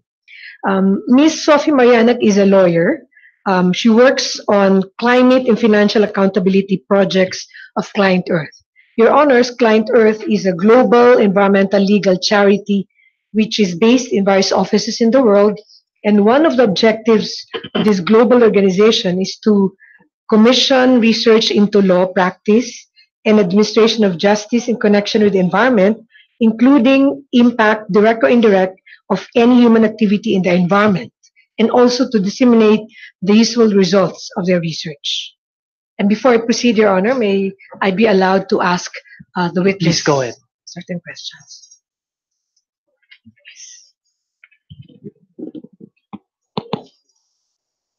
Good afternoon again, Miss Sophie. Can I call you Sophie? Yes, please do. Okay. Please do. Yes, thank you. I have here with me 5 documents. The first document consisting of 16 pages. Could you please take a look at this document? It refers to a statement of Miss Sophie Helena Mariana. Yes, that's my witness statement. Now, on the last page of this document, there is a signature. Could you please identify the signature? Yes, that's my electronic signature.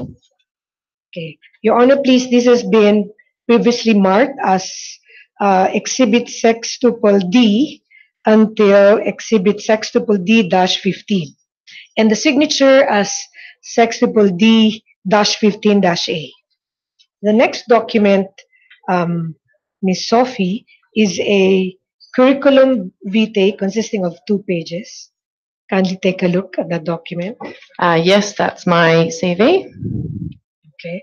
Now, with respect to this document, the second document, Your Honors, have been previously marked as Exhibit Sextuple E and Sextuple E-1. Do you confirm and affirm that the contents of this document are accurate? Yes, I do. Now, the third document refers to a Journal of Energy and Natural Resources Law consisting of 35 pages. Would you please take a look at this document?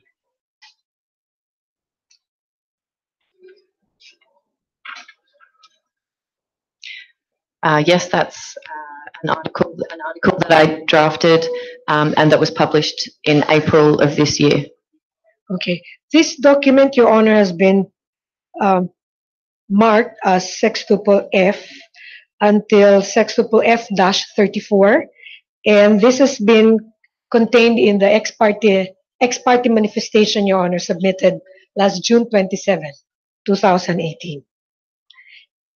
The next document, Ms. Sophie, refers to a PowerPoint presentation consisting of 13 pages entitled Extreme Weather Event Attribution Science and Climate Change Litigation. Yes, that looks like my PowerPoint presentation. Okay. Now, this has been previously marked, Your Honors, as Exhibit Sextuple G until Sextuple G-12. And the last document refers to an 8-page document entitled Climate Change Effects on the Worst Case Storm Surge, a case study of Typhoon Haya. Please take a look at this document. Yes, this is a study that I did not write, but that I referred to in footnote 30 of my witness statement. Now, do you confirm and affirm that these documents were submitted to the Honorable Commission and to this representation? Yes, that's correct. Okay, the last document, I just reiterate, Your Honor, as Exhibit sextuple H until Exhibit sextuple H-7 has been submitted as well to this commission, and I understand that you were provided a copy as well. Thank you. Before you proceed, just for the record, I would request the clerk panel to confirm the markings that have been put on the record. All right. You can proceed to examine your witness. Thank you, Your Honors. Ms. Sophie, you may now proceed with your presentation. Thank you very much. And I'd like to say it's a great privilege to participate in this very important national inquiry. I am an Australian legal practitioner and have been employed by Client Earth in its London office since 2015. And in June of this year, I was asked by the petitioners to act as a resource person in this national inquiry. And primarily, I was asked to outline the contents of two academic articles that I authored, one which was published last year, and the second article, just manifested for the Honourable Commission, was published in April of this year. These two articles discuss the new and emerging science of extreme weather event attribution and its relevance for climate change law and litigation. In the first part of this presentation, I propose to summarise the contents of those two articles. And at the outset, I would like the Commission to please note that I am not a scientist. I am a lawyer, and I don't profess to have any scientific qualification. Therefore, my explanation of the science of extreme weather event attribution is simply based on my review of event attribution studies and discussions that I have held with expert scientists working in this field. I was also asked by the petitioners to provide other information that may be of relevance and interest to the Commission. And to that end, the second part of this presentation will consider how the risks of climate change will impact the legal duties of the respondent companies to this petition, that is the carbon majors and their directors. I'll also discuss how the expectations of the financial sector regarding climate action by the carbon majors is rapidly changing. And to conclude the presentation today, I will turn back to some recommendations and suggestions made in our amicus curiae brief, which applied the United Nations guiding principles on business and human rights to climate change, and suggest some recommendations that the Commission may like to consider as part of this inquiry. So firstly, turning to the science. The science of extreme weather event attribution is relatively new, around just over a decade. And it was developed by scientists to respond to questions from the public about whether human-caused climate change had caused or worsened specific extreme weather events, such as droughts, storms, or floods. Event attribution science relies on the same models that are used in traditional climate science, which studies change at the global level and global scale. However, it studies extreme weather occurring at a local and regional level. And for this reason, we said in our articles that extreme weather event attribution science really studies the way that many people in the world will actually experience climate change in their lives. And that is through increasing extreme weather events, increasing drought, heat wave, storms, and floods. This science may therefore be of interest to this national inquiry because the extreme weather that's predicted to increase as a result of human-caused global warming will directly impact the enjoyment of human rights by Filipino people and people around the globe. So the very first event attribution study was published in 2004, and it studied the influence of greenhouse gas emissions on the 2003 European heatwave. And that heatwave was unprecedented in its scope and led to a large number of heat-related deaths across Europe. It's crucial to note that scientists state that they prefer not to answer the simple question of, is this event climate change? And rather the more scientifically correct question is, how has climate change made this event stronger or more likely to occur? And why that is will become clear as I explain the basics of the methodologies used. So event attribution science relies on existing climate models which simulate processes in the Earth's atmosphere. So although there are several approaches, the primary approach is to compare the changes in the observed record over time with climate models simulating the real world with a counterfactual world. That is a world in which the Industrial Revolution did not occur and human greenhouse gas emissions were not a relevant factor in creating climate and driving weather events. So essentially, the real world, which is defined through observations, so weather records and models, is compared to this counterfactual world, which is the world without human greenhouse gas emissions. And this process allows a scientist to isolate greenhouse gas emissions as a causal factor, and then they can understand how they have affected that particular extreme weather event. So as we've heard from other experts in the inquiry, there are a number of factors that scientists call forcings that influence climate and weather, and these include deforestation, aerosols from volcanoes and human activity, human greenhouse gas emissions, sea surface temperatures, etc., large circulation of air over the oceans, for example. And so this science isolates exactly how just one of these factors, and that is human greenhouse gas emissions since the beginning of the Industrial Revolution, changed and influenced specific extreme weather events. As this is a counterfactual technique, the results are expressed as risk ratios in the same way that medical evidence is often presented in epidemiological studies. So to illustrate this, just as one can never be sure that a smoker would not have developed cancer had they never smoked, because climate has a range of natural variability, one can never know what would have happened in the counterfactual, and one can never know what would have happened in the counterfactual world. Event attributions studies express their results as probabilities and not as simple causal statements, and that's why it's often extremely difficult to say this event was caused by climate change. So to illustrate the way that the results are presented, I'll give a few examples. So in last September, Hurricane Harvey devastated the south of the United States. It caused billions of dollars worth of damage, one of the most costly hurricane seasons ever experienced. Scientists have now published a peer-reviewed study into the impact of human greenhouse gas emissions on that event, and they found that the heavy rainfall associated with Hurricane Harvey was made 3 times more likely and 15% more intense because of human influence. Although they still found that this was still an extremely rare event. A more recent study that looked at the recent drought in the Western Cape of South Africa, found that the chances of this event had increased by a factor of 3.3. And then, interestingly, in this study, the scientists went further and they actually predicted the likelihood of that drought event occurring in a world with 2 degrees of warming. So at the moment, the globe is already at 1 degree of average global mean surface temperature rise.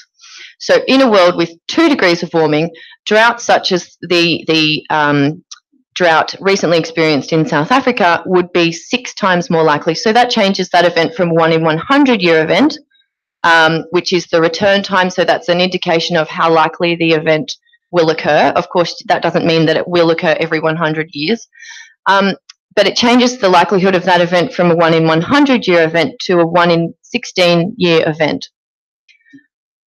The third study very recently was undertaken in respect of the recent extreme high temperatures in Northern Europe. And that was just at the end of July this year. And it found that human emissions had made that event at least 2 and up to 5 times more likely because of climate change. And that was a rapid study, so that hasn't yet been peer-reviewed, but it's available on the World Weather Attribution website, which is a rapid response system that scientists have set up to answer questions from the public about extreme weather directly in the aftermath of the event. So event attribution science has been systematically and thoroughly peer-reviewed. In 2016, the American National Academy of Sciences published a comprehensive review of the methodologies used, and they found that the statistical techniques used by event attribution scientists were accepted and generally recognized, and they essentially validated the robustness of that methodology. They acknowledged that there were certain uncertainties in relation to certain studies, and they made comments about methodology, but however, they essentially validated the basic methodology. I've also noted in the first bullet there that the American Meteorological Society publishes annually a set of extreme weather event studies from the previous year that looks at, and these group of studies are representative of the range of the field. And the authors of the BAMS report, as it's called, Bulletin of the American Meteorological Society, have noted a rapid rise in the number and quality of event attribution studies each year. And in 2017, for the very first time, they published 3 studies, in fact, that concluded that certain heat-related extremes would not have been possible were it not for human greenhouse gas emissions. That is, these studies confirmed that human emissions had taken these heat-related events outside of the realm of possibility of natural variability. That is, this event was not simulated in the counterfactual world without humans. And that's really interesting for, well, that's alarming, but it's interesting because it shows that this event would not have occurred but for human greenhouse gas emissions. So what does this mean for the law?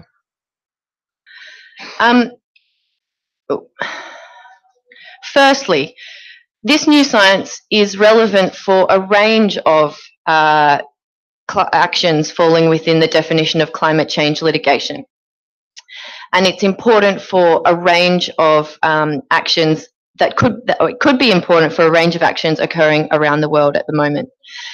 Firstly, and importantly, that's because this science provides evidence of the specific and quantifiable harm to individuals at the regional and sub-regional level, in contrast to much global climate change science, which is at the global level. This really draws it down to specific events and impacts on specific people at specific times. So that's really important as a piece of evidence in a range of climate change cases.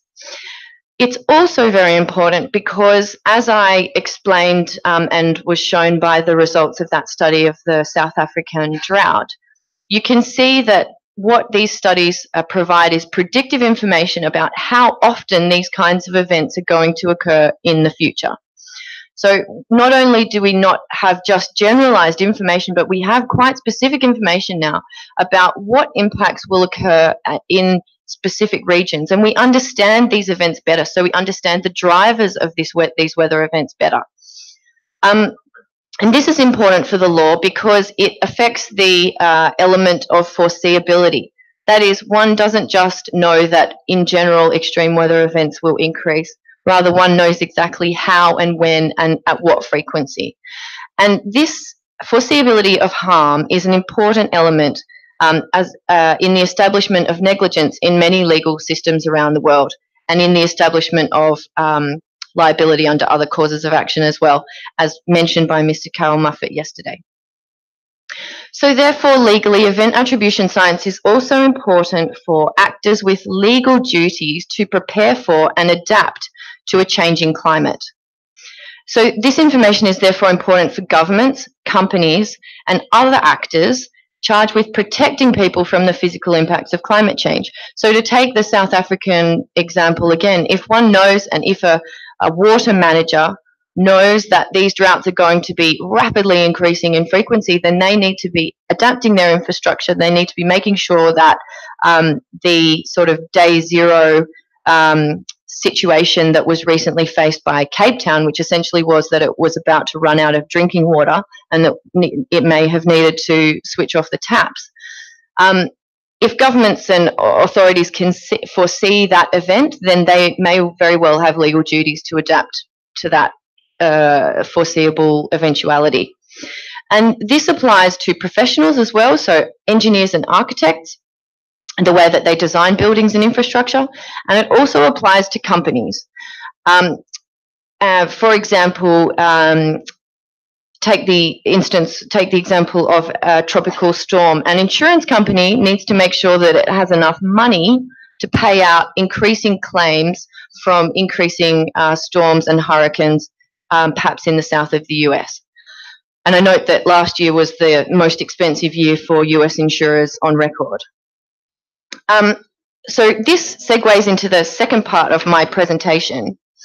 But the point on the litigation implications of event attribution science is that as these extreme weather events increase, litigation and liability will arise as a result of these increasing losses. And it's really important that those people with legal duties to protect people and assets from a changing climate take note of this new science and prepare accordingly.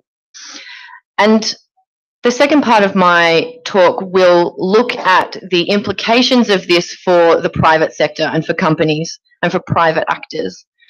And the consequences that this may have to the respondents to this petition, particularly the carbon majors, who, as we've heard from Mr. Richard Heady, are among the largest greenhouse gas emitters and contributors to greenhouse gas emissions through their products, through their operations and products. So I'm discussing this today as the Commission might be interested to hear about the ways that the financial sector and investors in many of the respondent companies are becoming concerned not only with the risks of climate change to people and human rights, but with the financial risks that climate change poses to specific companies and the economy as a whole. And I'll talk about how the economic impacts of climate change affect the legal duties of the carbon majors and their directors.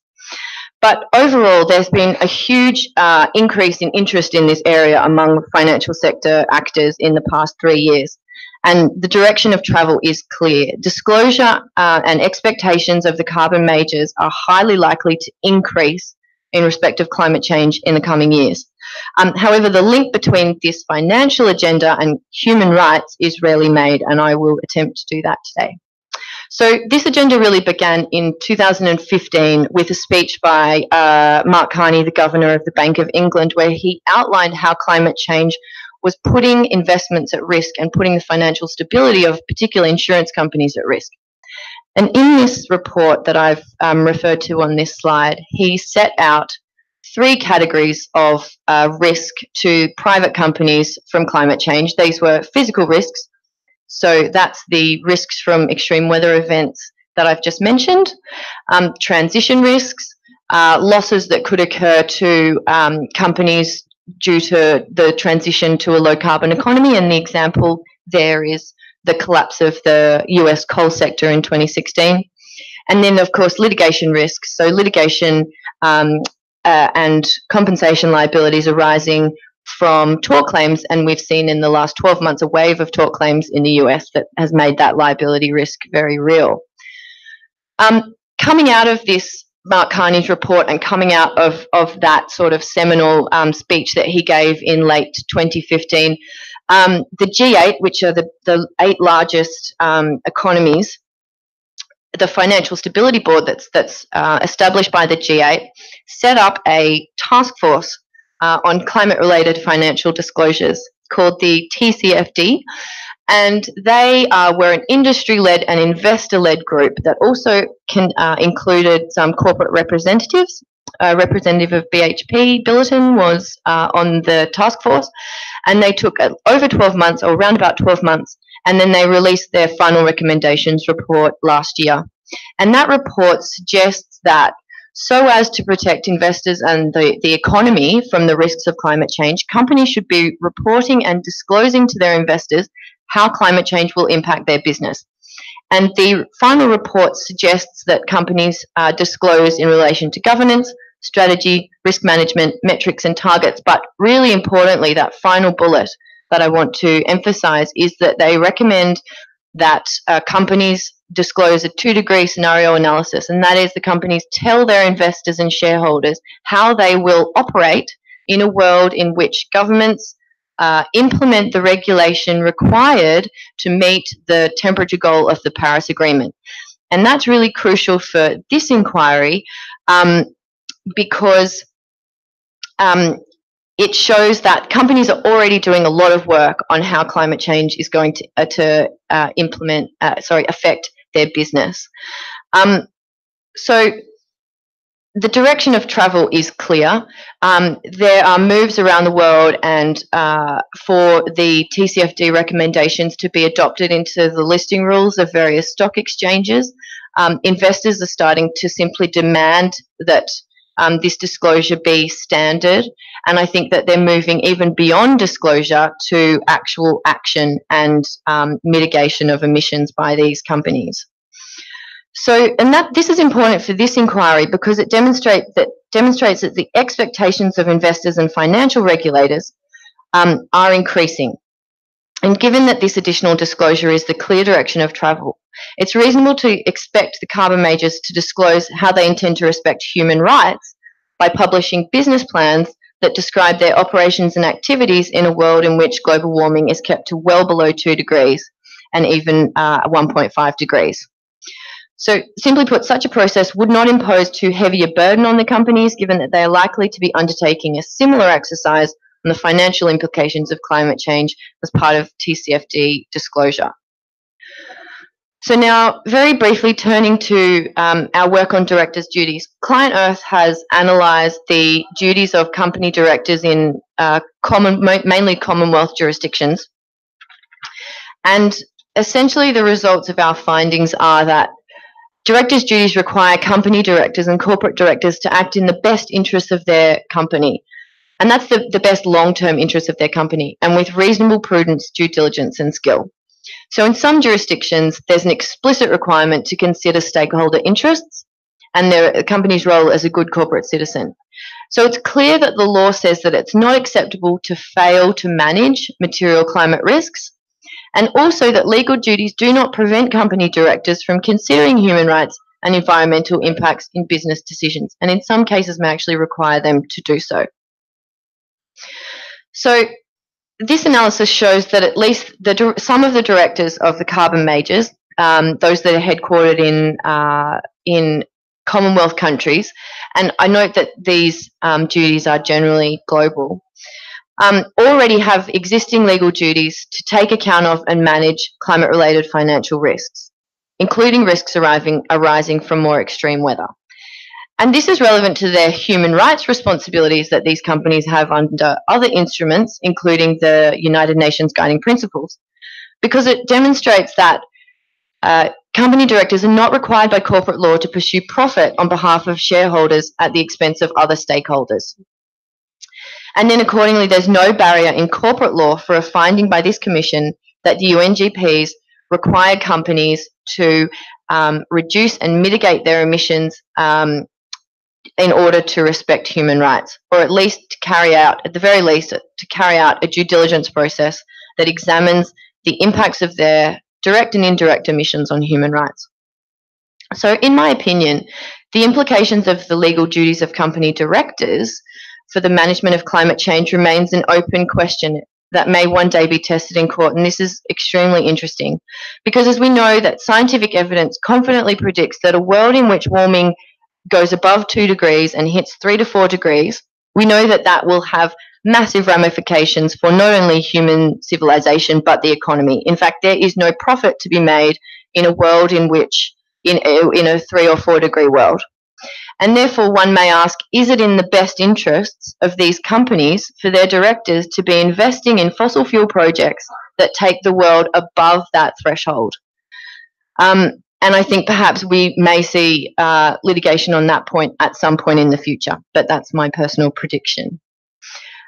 So briefly to finish, I'd like to outline some suggestions for recommendations that the Commission might like to consider as part of this inquiry. So in our amicus brief, we looked at what the UNGPs mean in the context of climate change. So we know that climate change affects the enjoyment of a range of human rights, and we've heard about that in this national inquiry. So we assessed what the existing framework being the United Nations Guiding Principles, requires the carbon majors to do. What is an effective due diligence process and what is an effective remedy that can be implemented by these companies to prevent human rights violations and impacts from their greenhouse gas emissions.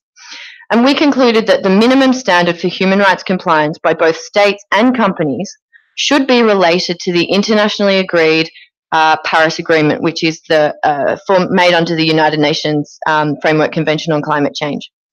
The temperature goal of the Paris Agreement represents the global consensus on the absolute minimum required to protect the world from the worst impacts of climate change. Governments around the world have agreed that going above 2 degrees has significantly dangerous consequences and impacts.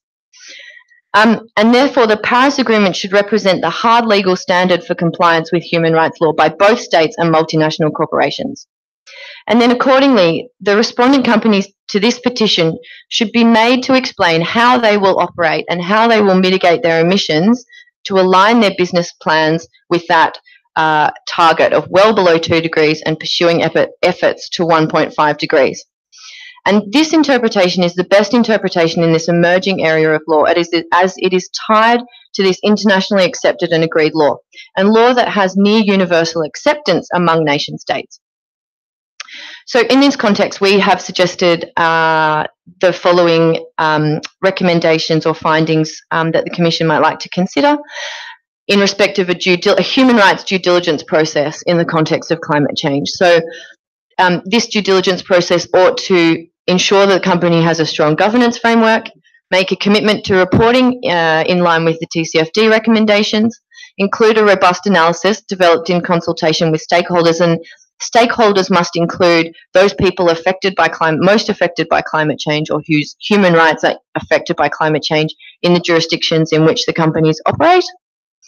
And then finally, describe how the company will align its business plan with the well below 2 degree and 1.5 degree temperature goal of the Paris Agreement, and in order to respect human rights and to fulfill their legal obligations under existing human rights law.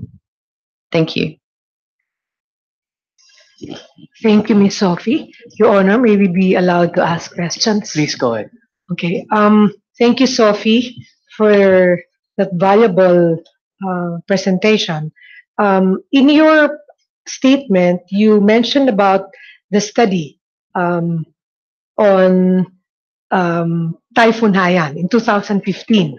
Actually, you mentioned that the maximum storm surge in the Gulf of Leyte may be worse by up to 20% as a result of human greenhouse gas emissions. So what would be the significance of that study to this national inquiry? So that study was in fact the only event attribution study that I found on Super Typhoon Haiyan of 2013. It was conducted by a group of Japanese meteorologists. Mm-hmm. And it's a really interesting study because it looks not at the rainfall associated with the storm, but at the storm surge, which we know is one of the most destructive parts of these kinds of tropical storms. And that was one of the major causes of death with Typhoon Haiyan. And so taking what they knew about the depth of Leyte Harbour, the impact of that increased temperature, the increased the ferocity of the typhoon. And then the scientists modelled the storm surge and modelled Typhoon Haiyan in a range of different conditions, and they removed human greenhouse gas emissions from their experiment to isolate that factor and to show how that had changed the event. And really, they had really strong results in 15 out of the 16 different model runs that they ran.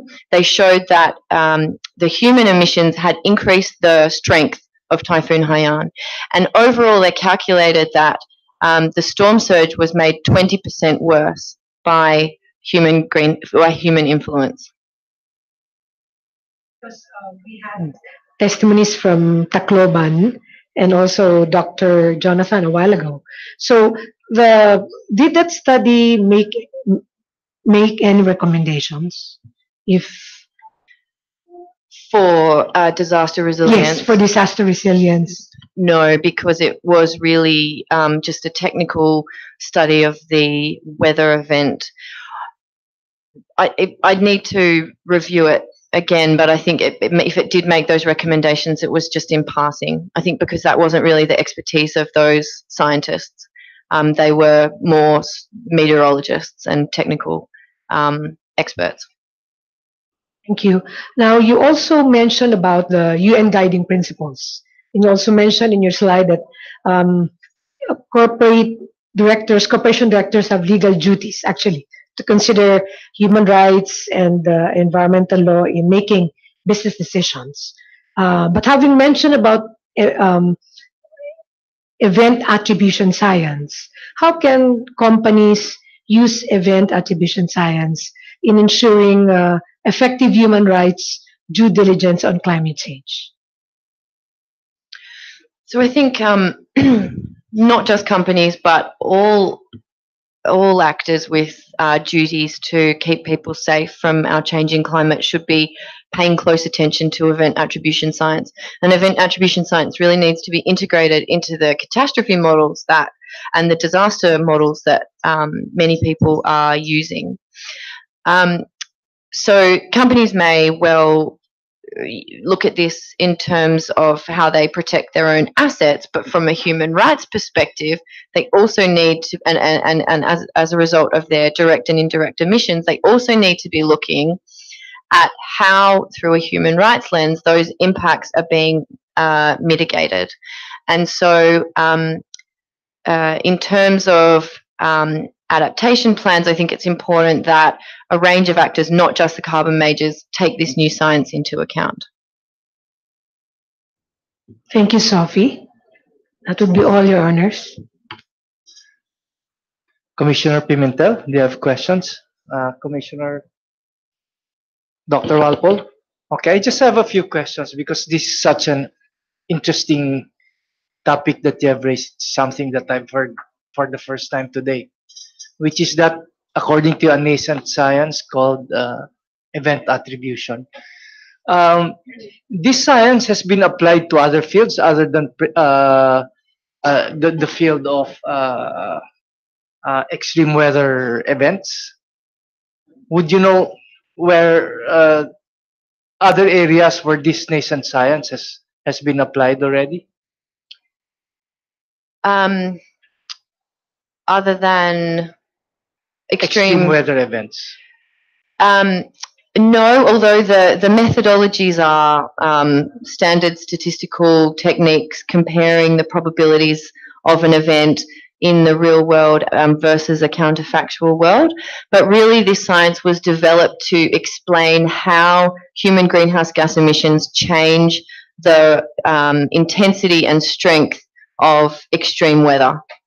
So specific extreme weather events. But you mentioned the term probabilities. So there is really no,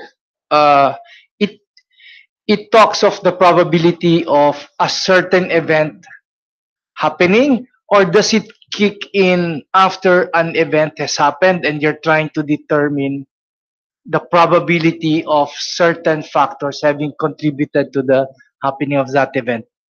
Yes, that's right. So it's a post factual analysis. So after an event, the scientists will look at, for example, a rainfall event being perhaps 0.5 meter of rain in 3 days would be very extreme.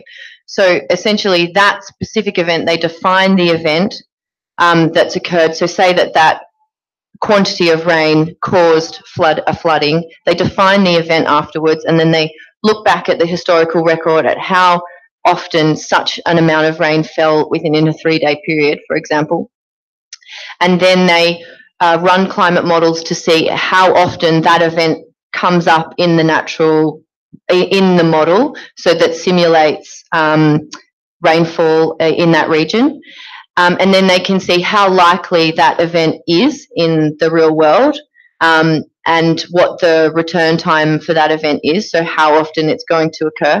And then they compare that against the world without human greenhouse gas emissions, so that they can see how the emissions have made that event more likely. But it's a post-mortem determination. Yes. But then there's some predictive elements because, for example, in that study of Cape Town, they ran the same experiment with an additional greenhouse gas emissions and additional warming caused by those greenhouse gas emissions.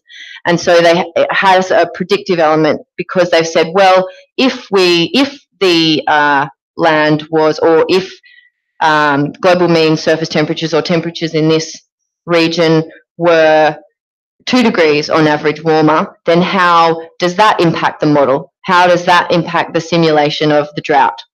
And so you have a predictive impact as a result of that particular study as well. Or you have a predictive result. I'm having difficulty grappling with those statements. If it's a post-mortem thing, you're saying that the findings in regard to a specific event made post-mortem can be used in predicting future events?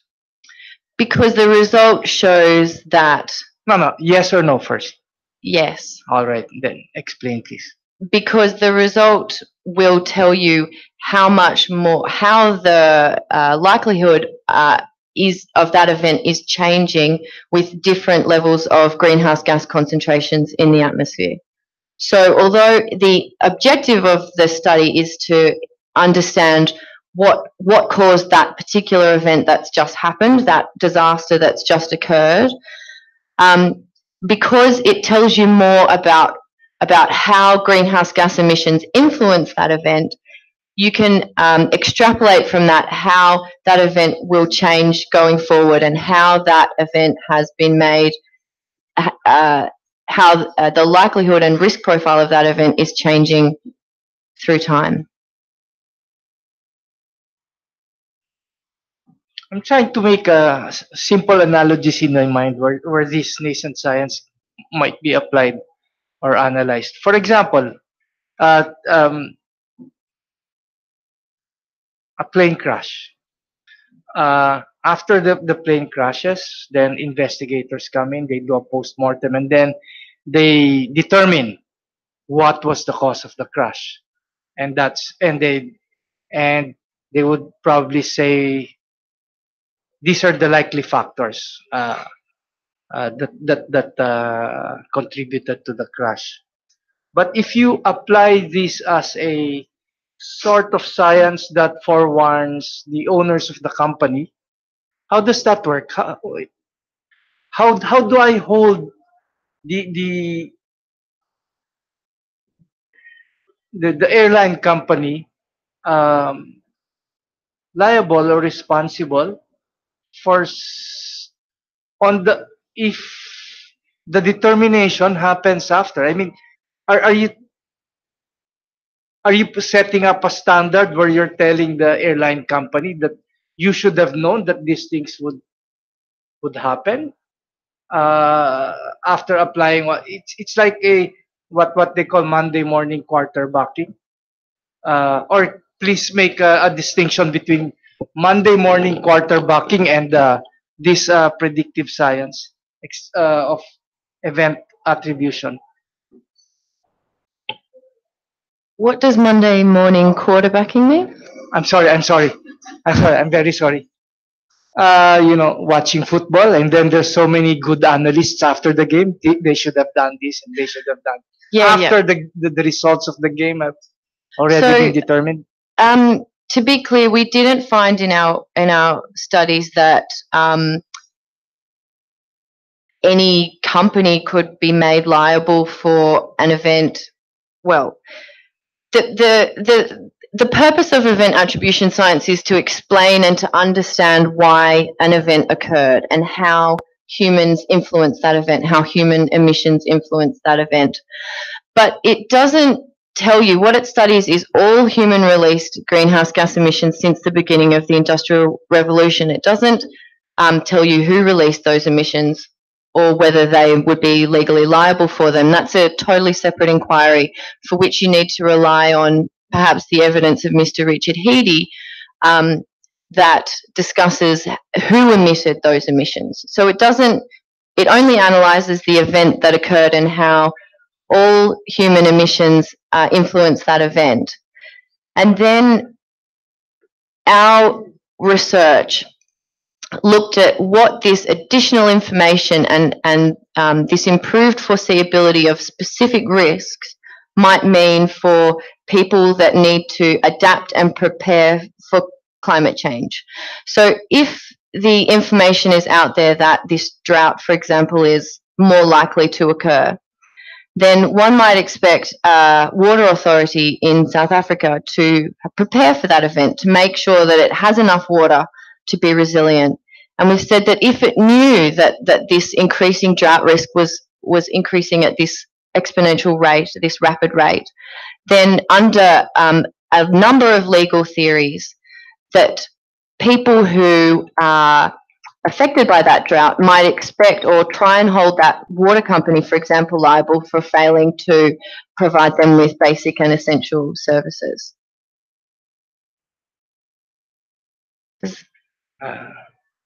You want to cut in, follow up? Okay.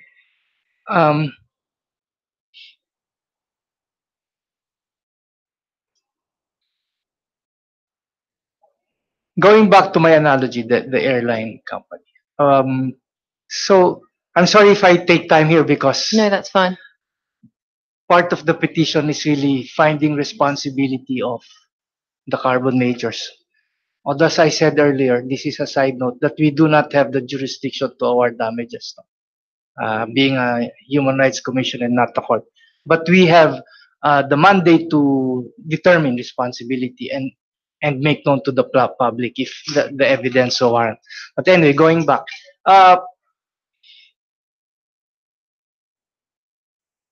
So you're saying that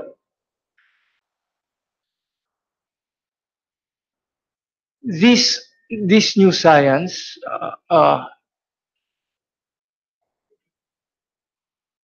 science of attribution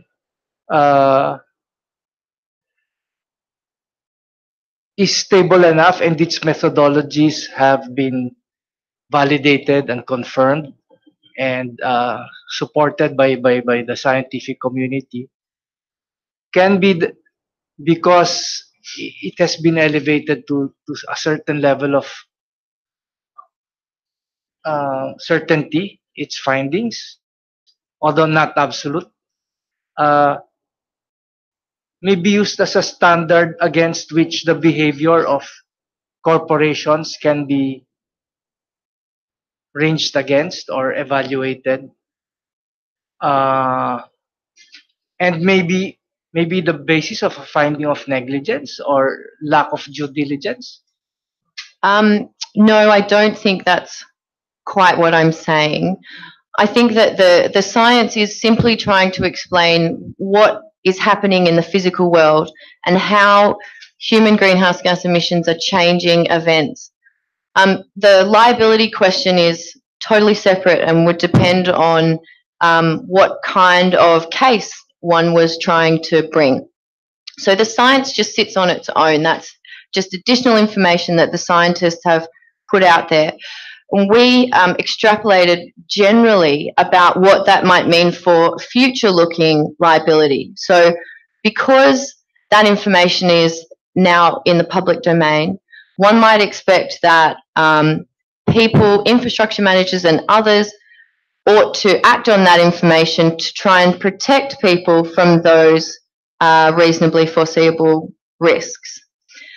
So in terms of the liability of the carbon majors for their historic emissions, I think that's a separate sort of question to what we really focused on in our two papers, which was potential liabilities for future events going forward, where people don't, and those actors with duties don't adapt and don't become more resilient and don't prepare for these worsening weather events. The sort of backward-looking liability was touched on in the article, but it wasn't really a focus of the article. And so to that extent, whether it's a standard, I think that this science is one relevant factor that ought to be taken into account by decision makers and people that do have duties to, for example, disaster risk managers ought to be looking at this science and incorporating it into their decision-making processes. And that's the kind of negligence claim that I was referring to in the evidence. All right. Proceeding to a different area of your discussion. Were you implying earlier that one of the climate change financial risks faced by the carbon majors today uh, includes litigation risks, damages that might need to be paid by these companies in the future arising from climate change litigation? Yes, that's right. That's the third category of risk that was referred to in the Bank of England's report. And in fact, some of the respondent companies, many of the respondent companies to this petition actually disclose that risk to their shareholders in their annual reports. And particularly in the last 12 months, because there's been such a wave of tort claims in the United States, the companies have actually said to their shareholders, there is a risk that we could be found liable in some of this litigation and have to pay out for our past historic emissions. So they do recognise that that is a financial risk to their companies. And you also mentioned earlier that this is part of the financial risk, non-litigation um, cost. The financial risk is the risk of investors migrating to other more climate-friendly companies. For example, Carbon Major A has its own set of investors. And Carbon Major B, who might be more mindful of environmental friendly programs, might attract the investors from Carbon Major A, and that is a financial risk also. I was just imagining migration of Yep. investors from company A to B simply because company B is perceived to be more climate friendly or environment friendly. Yes, I think that that is a possibility, and I think that perhaps that does happen amongst some in the investment community who have analysed the risk associated with these companies and have made decisions to exclude certain companies based on those risks. So there are some investors who undertake an integrated approach to considering ESG issues and other materially financial issues, and some of them do exclude. Some of them I think, do exclude certain companies from their holdings based on various climate-related factors. Even if it meant an immediate reduction in the short term on their return on investment. For example, shifting my shareholdings from A to B might mean a 10% reduction on the profit of my shares in the near future. But if you're thinking long term, less risks. From my understanding, I'm not an investor, but from my understanding, it is possible to make equivalent and sometimes greater returns with portfolios that do exclude certain high carbon stocks. But there may be those investors who take a more explicitly ethical approach and who may accept a sacrifice in returns as a consequence of excluding certain types of companies. Yeah, as a matter of fact, I think I came across a study in one of the Scandinavian countries where this was the finding. Millennial investors were willing to sacrifice shareholding profits if it meant protecting or the environment. There was one study that I came. Anyway, that's just a side comment. Are there other Oh, okay, Commissioner Pimentel. It just entered my mind when they were talking about examples. So has there been, bring it closer to home, the Haiyan, the Typhoon Haiyan, can you apply example attribution science with this, because it's already happened? So does it you can now answer the question, how has climate change made this event stronger or more likely to occur again?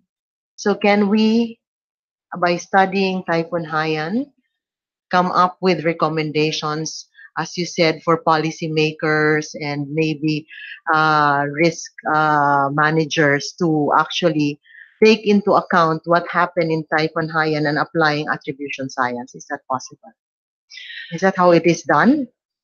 I think that that's possible, and that's so the study that was manifested today with my evidence did look at the storm surge and specifically examined how Haiyan occurred and the drivers and the way that that storm evolved and its impact.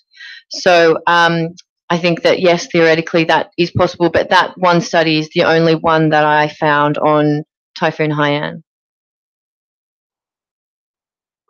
I was just following your discussion on attribution science. I'm just trying to understand it also. Okay, thank you. Dr. Ralph.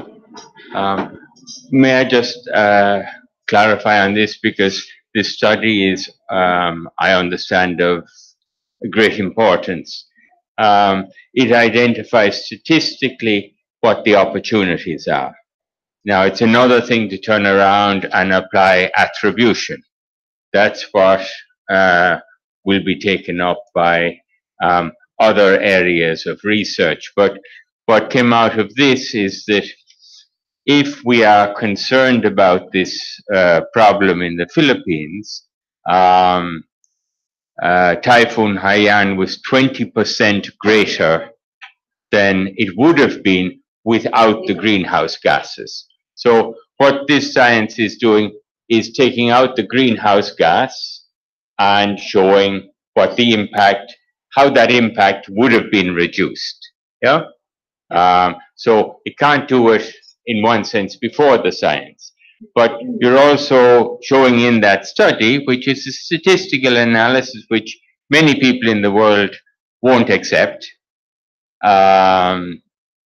that if we go to 2 degrees, it then is 6 times more likely to occur. Was that it?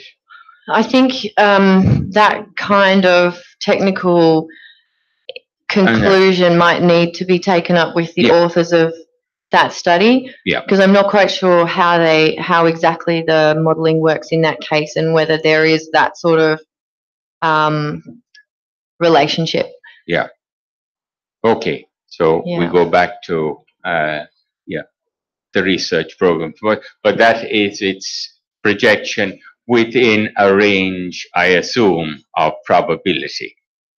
Well, one assumes the implication may be that as greenhouse gas emissions increase, that the intensity would also increase. Yeah. But then that they would need to confirm that, because I'm not sure how the dynamics of and then that has to be taken and worked out in terms of a more global question of accountability. Yeah. So you're moving from one area of geophysical, biophysical analysis, statistical analysis to another realm, if you like.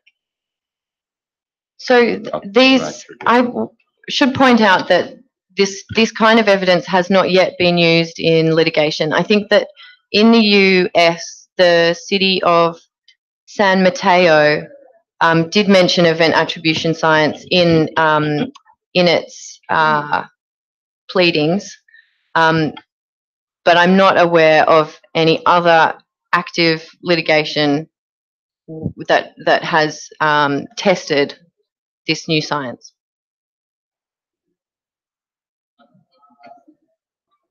Commissioner Dumpit. maybe if we can, maybe we can invite the scientists who did the simulation, just to be able to understand the science around it. Um, uh, because it's quite significant that we can draw from what they have found out that if there was no greenhouse emissions, it would be 20% less in terms of intensity. And perhaps the damage that Haiyan caused would probably be a lot less as well, including the lives that were lost during the typhoon. And then after the typhoon as well, because that has to be counted as well, not just during the time that the Philippines was being hampered by this uh, monstrous typhoon, but after. That's the problem as well. And that the loss of lives after the typhoon would certainly be also a direct cause of the typhoon itself. And then, of course, to add to that is really the fact that we are already vulnerable. The poor are already vulnerable. So maybe we can contact the people behind this study.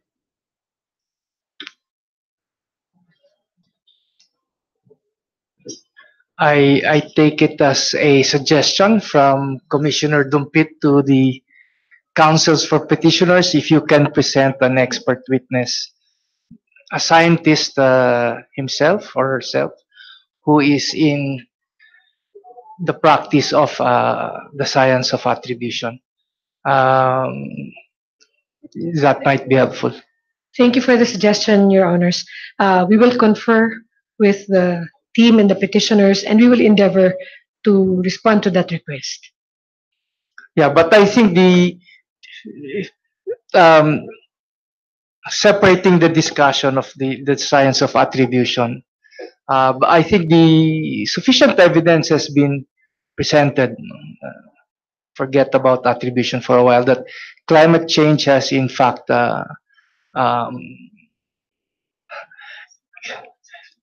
increased the frequency of extreme weather disturbances, occurrences, and as well as the intensity, which definitely impacts human rights. Are there other questions, Dr. Walpole? No more? Uh, we would welcome interventions from other witnesses behind, because resource persons, I see that there's a robust discussion going on. Yeah. Would you Can we excuse all right, our the witness witness first? is Thank you, Ms. excused. Sophie. Your Honors, please, you raised an important point because you would like to recall to the witness stand to clarify certain points, Mr. Carol Moffett, All in right. relation to the line of questioning that you actually raised a while ago. Is that all right, Mr. Moffett? Okay. You've been sworn already yesterday, and you're still under the same oath.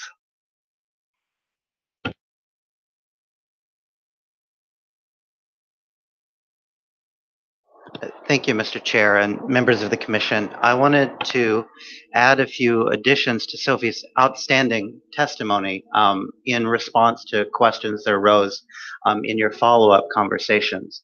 As you alluded, while the science of climate attribution is a relatively new science, though as Sophie attested, one where the methodologies are increasingly agreed as robust and sound.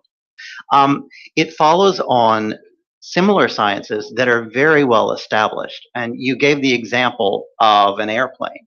You know, that's actuarial science. That is, actuarial science has been used for more than a century by insurers and others. And, you know, it begins with a baseline assumption. We know this is the foundation, this is what the world looks like, and says, this is what the world looks like with the addition of this new factor. This new factor makes it more likely, more intense. That's the change. And so that approach, that scientific approach to assessing changes in risk and assessing changes in damage is quite quite well established and well respected in a variety of fields. The one that is most analogous is, in fact, the field of epidemiology, where the same science applies, where there is an understanding of here is what our natural baseline is, and with the addition of this insult, with the addition of this toxin or this harm, these consequences are X% more likely or X% more severe. And that is what we are seeing in the context of climate attribution. Our understanding of the natural baseline, our scientific understanding of the natural baseline, is now sufficiently robust and sufficiently agreed that we can then look at and calculate this insult, this harm has changed the baseline in this way, in the same way we would say that the addition of this toxin has made this disease or this harm this much more likely or this much worse. And I think there's an analogy to epidemiology that is important in another way. And this goes to the point that Sophie made, that climate change made the storm surge in Typhoon Haiyan 20% higher. Now we know from epidemiology that 20% higher or 20% more of something doesn't necessarily mean that the impacts are only 20% worse. While in classic toxicology, there is an assumption that the dose makes the poison, that the harm increases incrementally with the exposure. But what we find in epidemiology increasingly, and certain in the climate context, is that risks are nonlinear. And I'll give you an example from the experience of New York with its own hurricane. The difference in the storm surge there of just a few millimeters made the difference between the storm washing into the streets and flooding into the subways and causing billions of dollars of damage.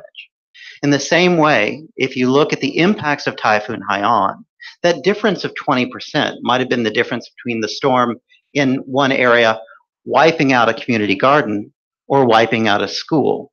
So those differences of millimeters in terms of height can be measured in terms of massive loss of human life or massive loss of property.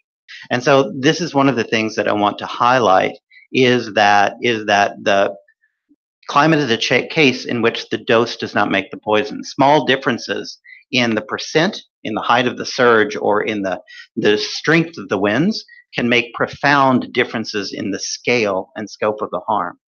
And that brings me to the final point that I want to make that is, again, analogous to toxicology and epidemiology, is that the law has now become very comfortable with allocating responsibility based on the increased likelihood of a harm or the increased intensity of a harm. And so where a drug or a toxin has been shown to make the occurrence of a harm more likely, courts have become very comfortable in allocating liability and responsibility on those grounds.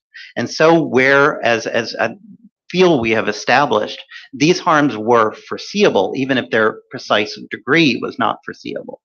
Now that the harms have been experienced, it is the foundations for then saying, by making this storm more likely or more intense, we have a foundation for holding you as a company responsible.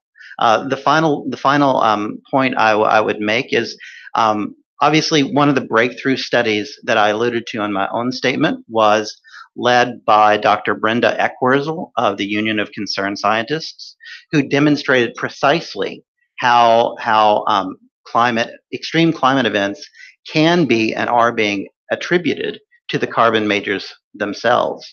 And my understanding is that Dr. Eckwurzel may be on the invite list for a future hearing, and I think she'll bring profound expertise.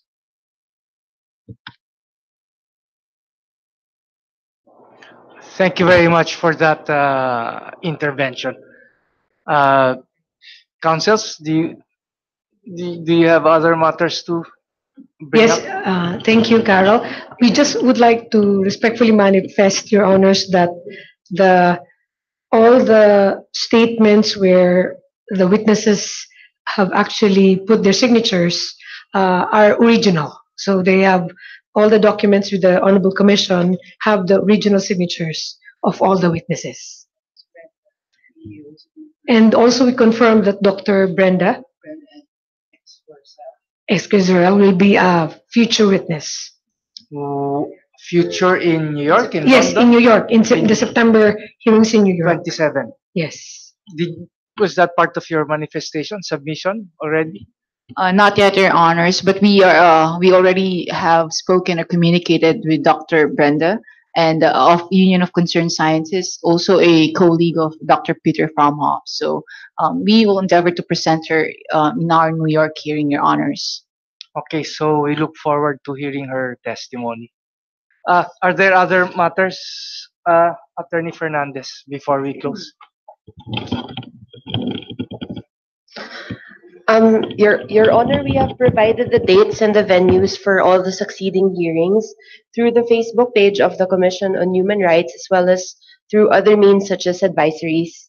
We have also sent out the notice of the fourth round of inquiry hearings to be conducted on 27 and 28 September in the Continuing Legal Education Room of the New York City Bar Association at 42 West 44th Street, New York. All questions or inquiries may be sent to nicc.chrp@gmail.com. That is all, Your Honor. All right, it's been a very long but fruitful day. If there are no more matters to be raised by any of the parties, we will call this inquiry to an adjournment.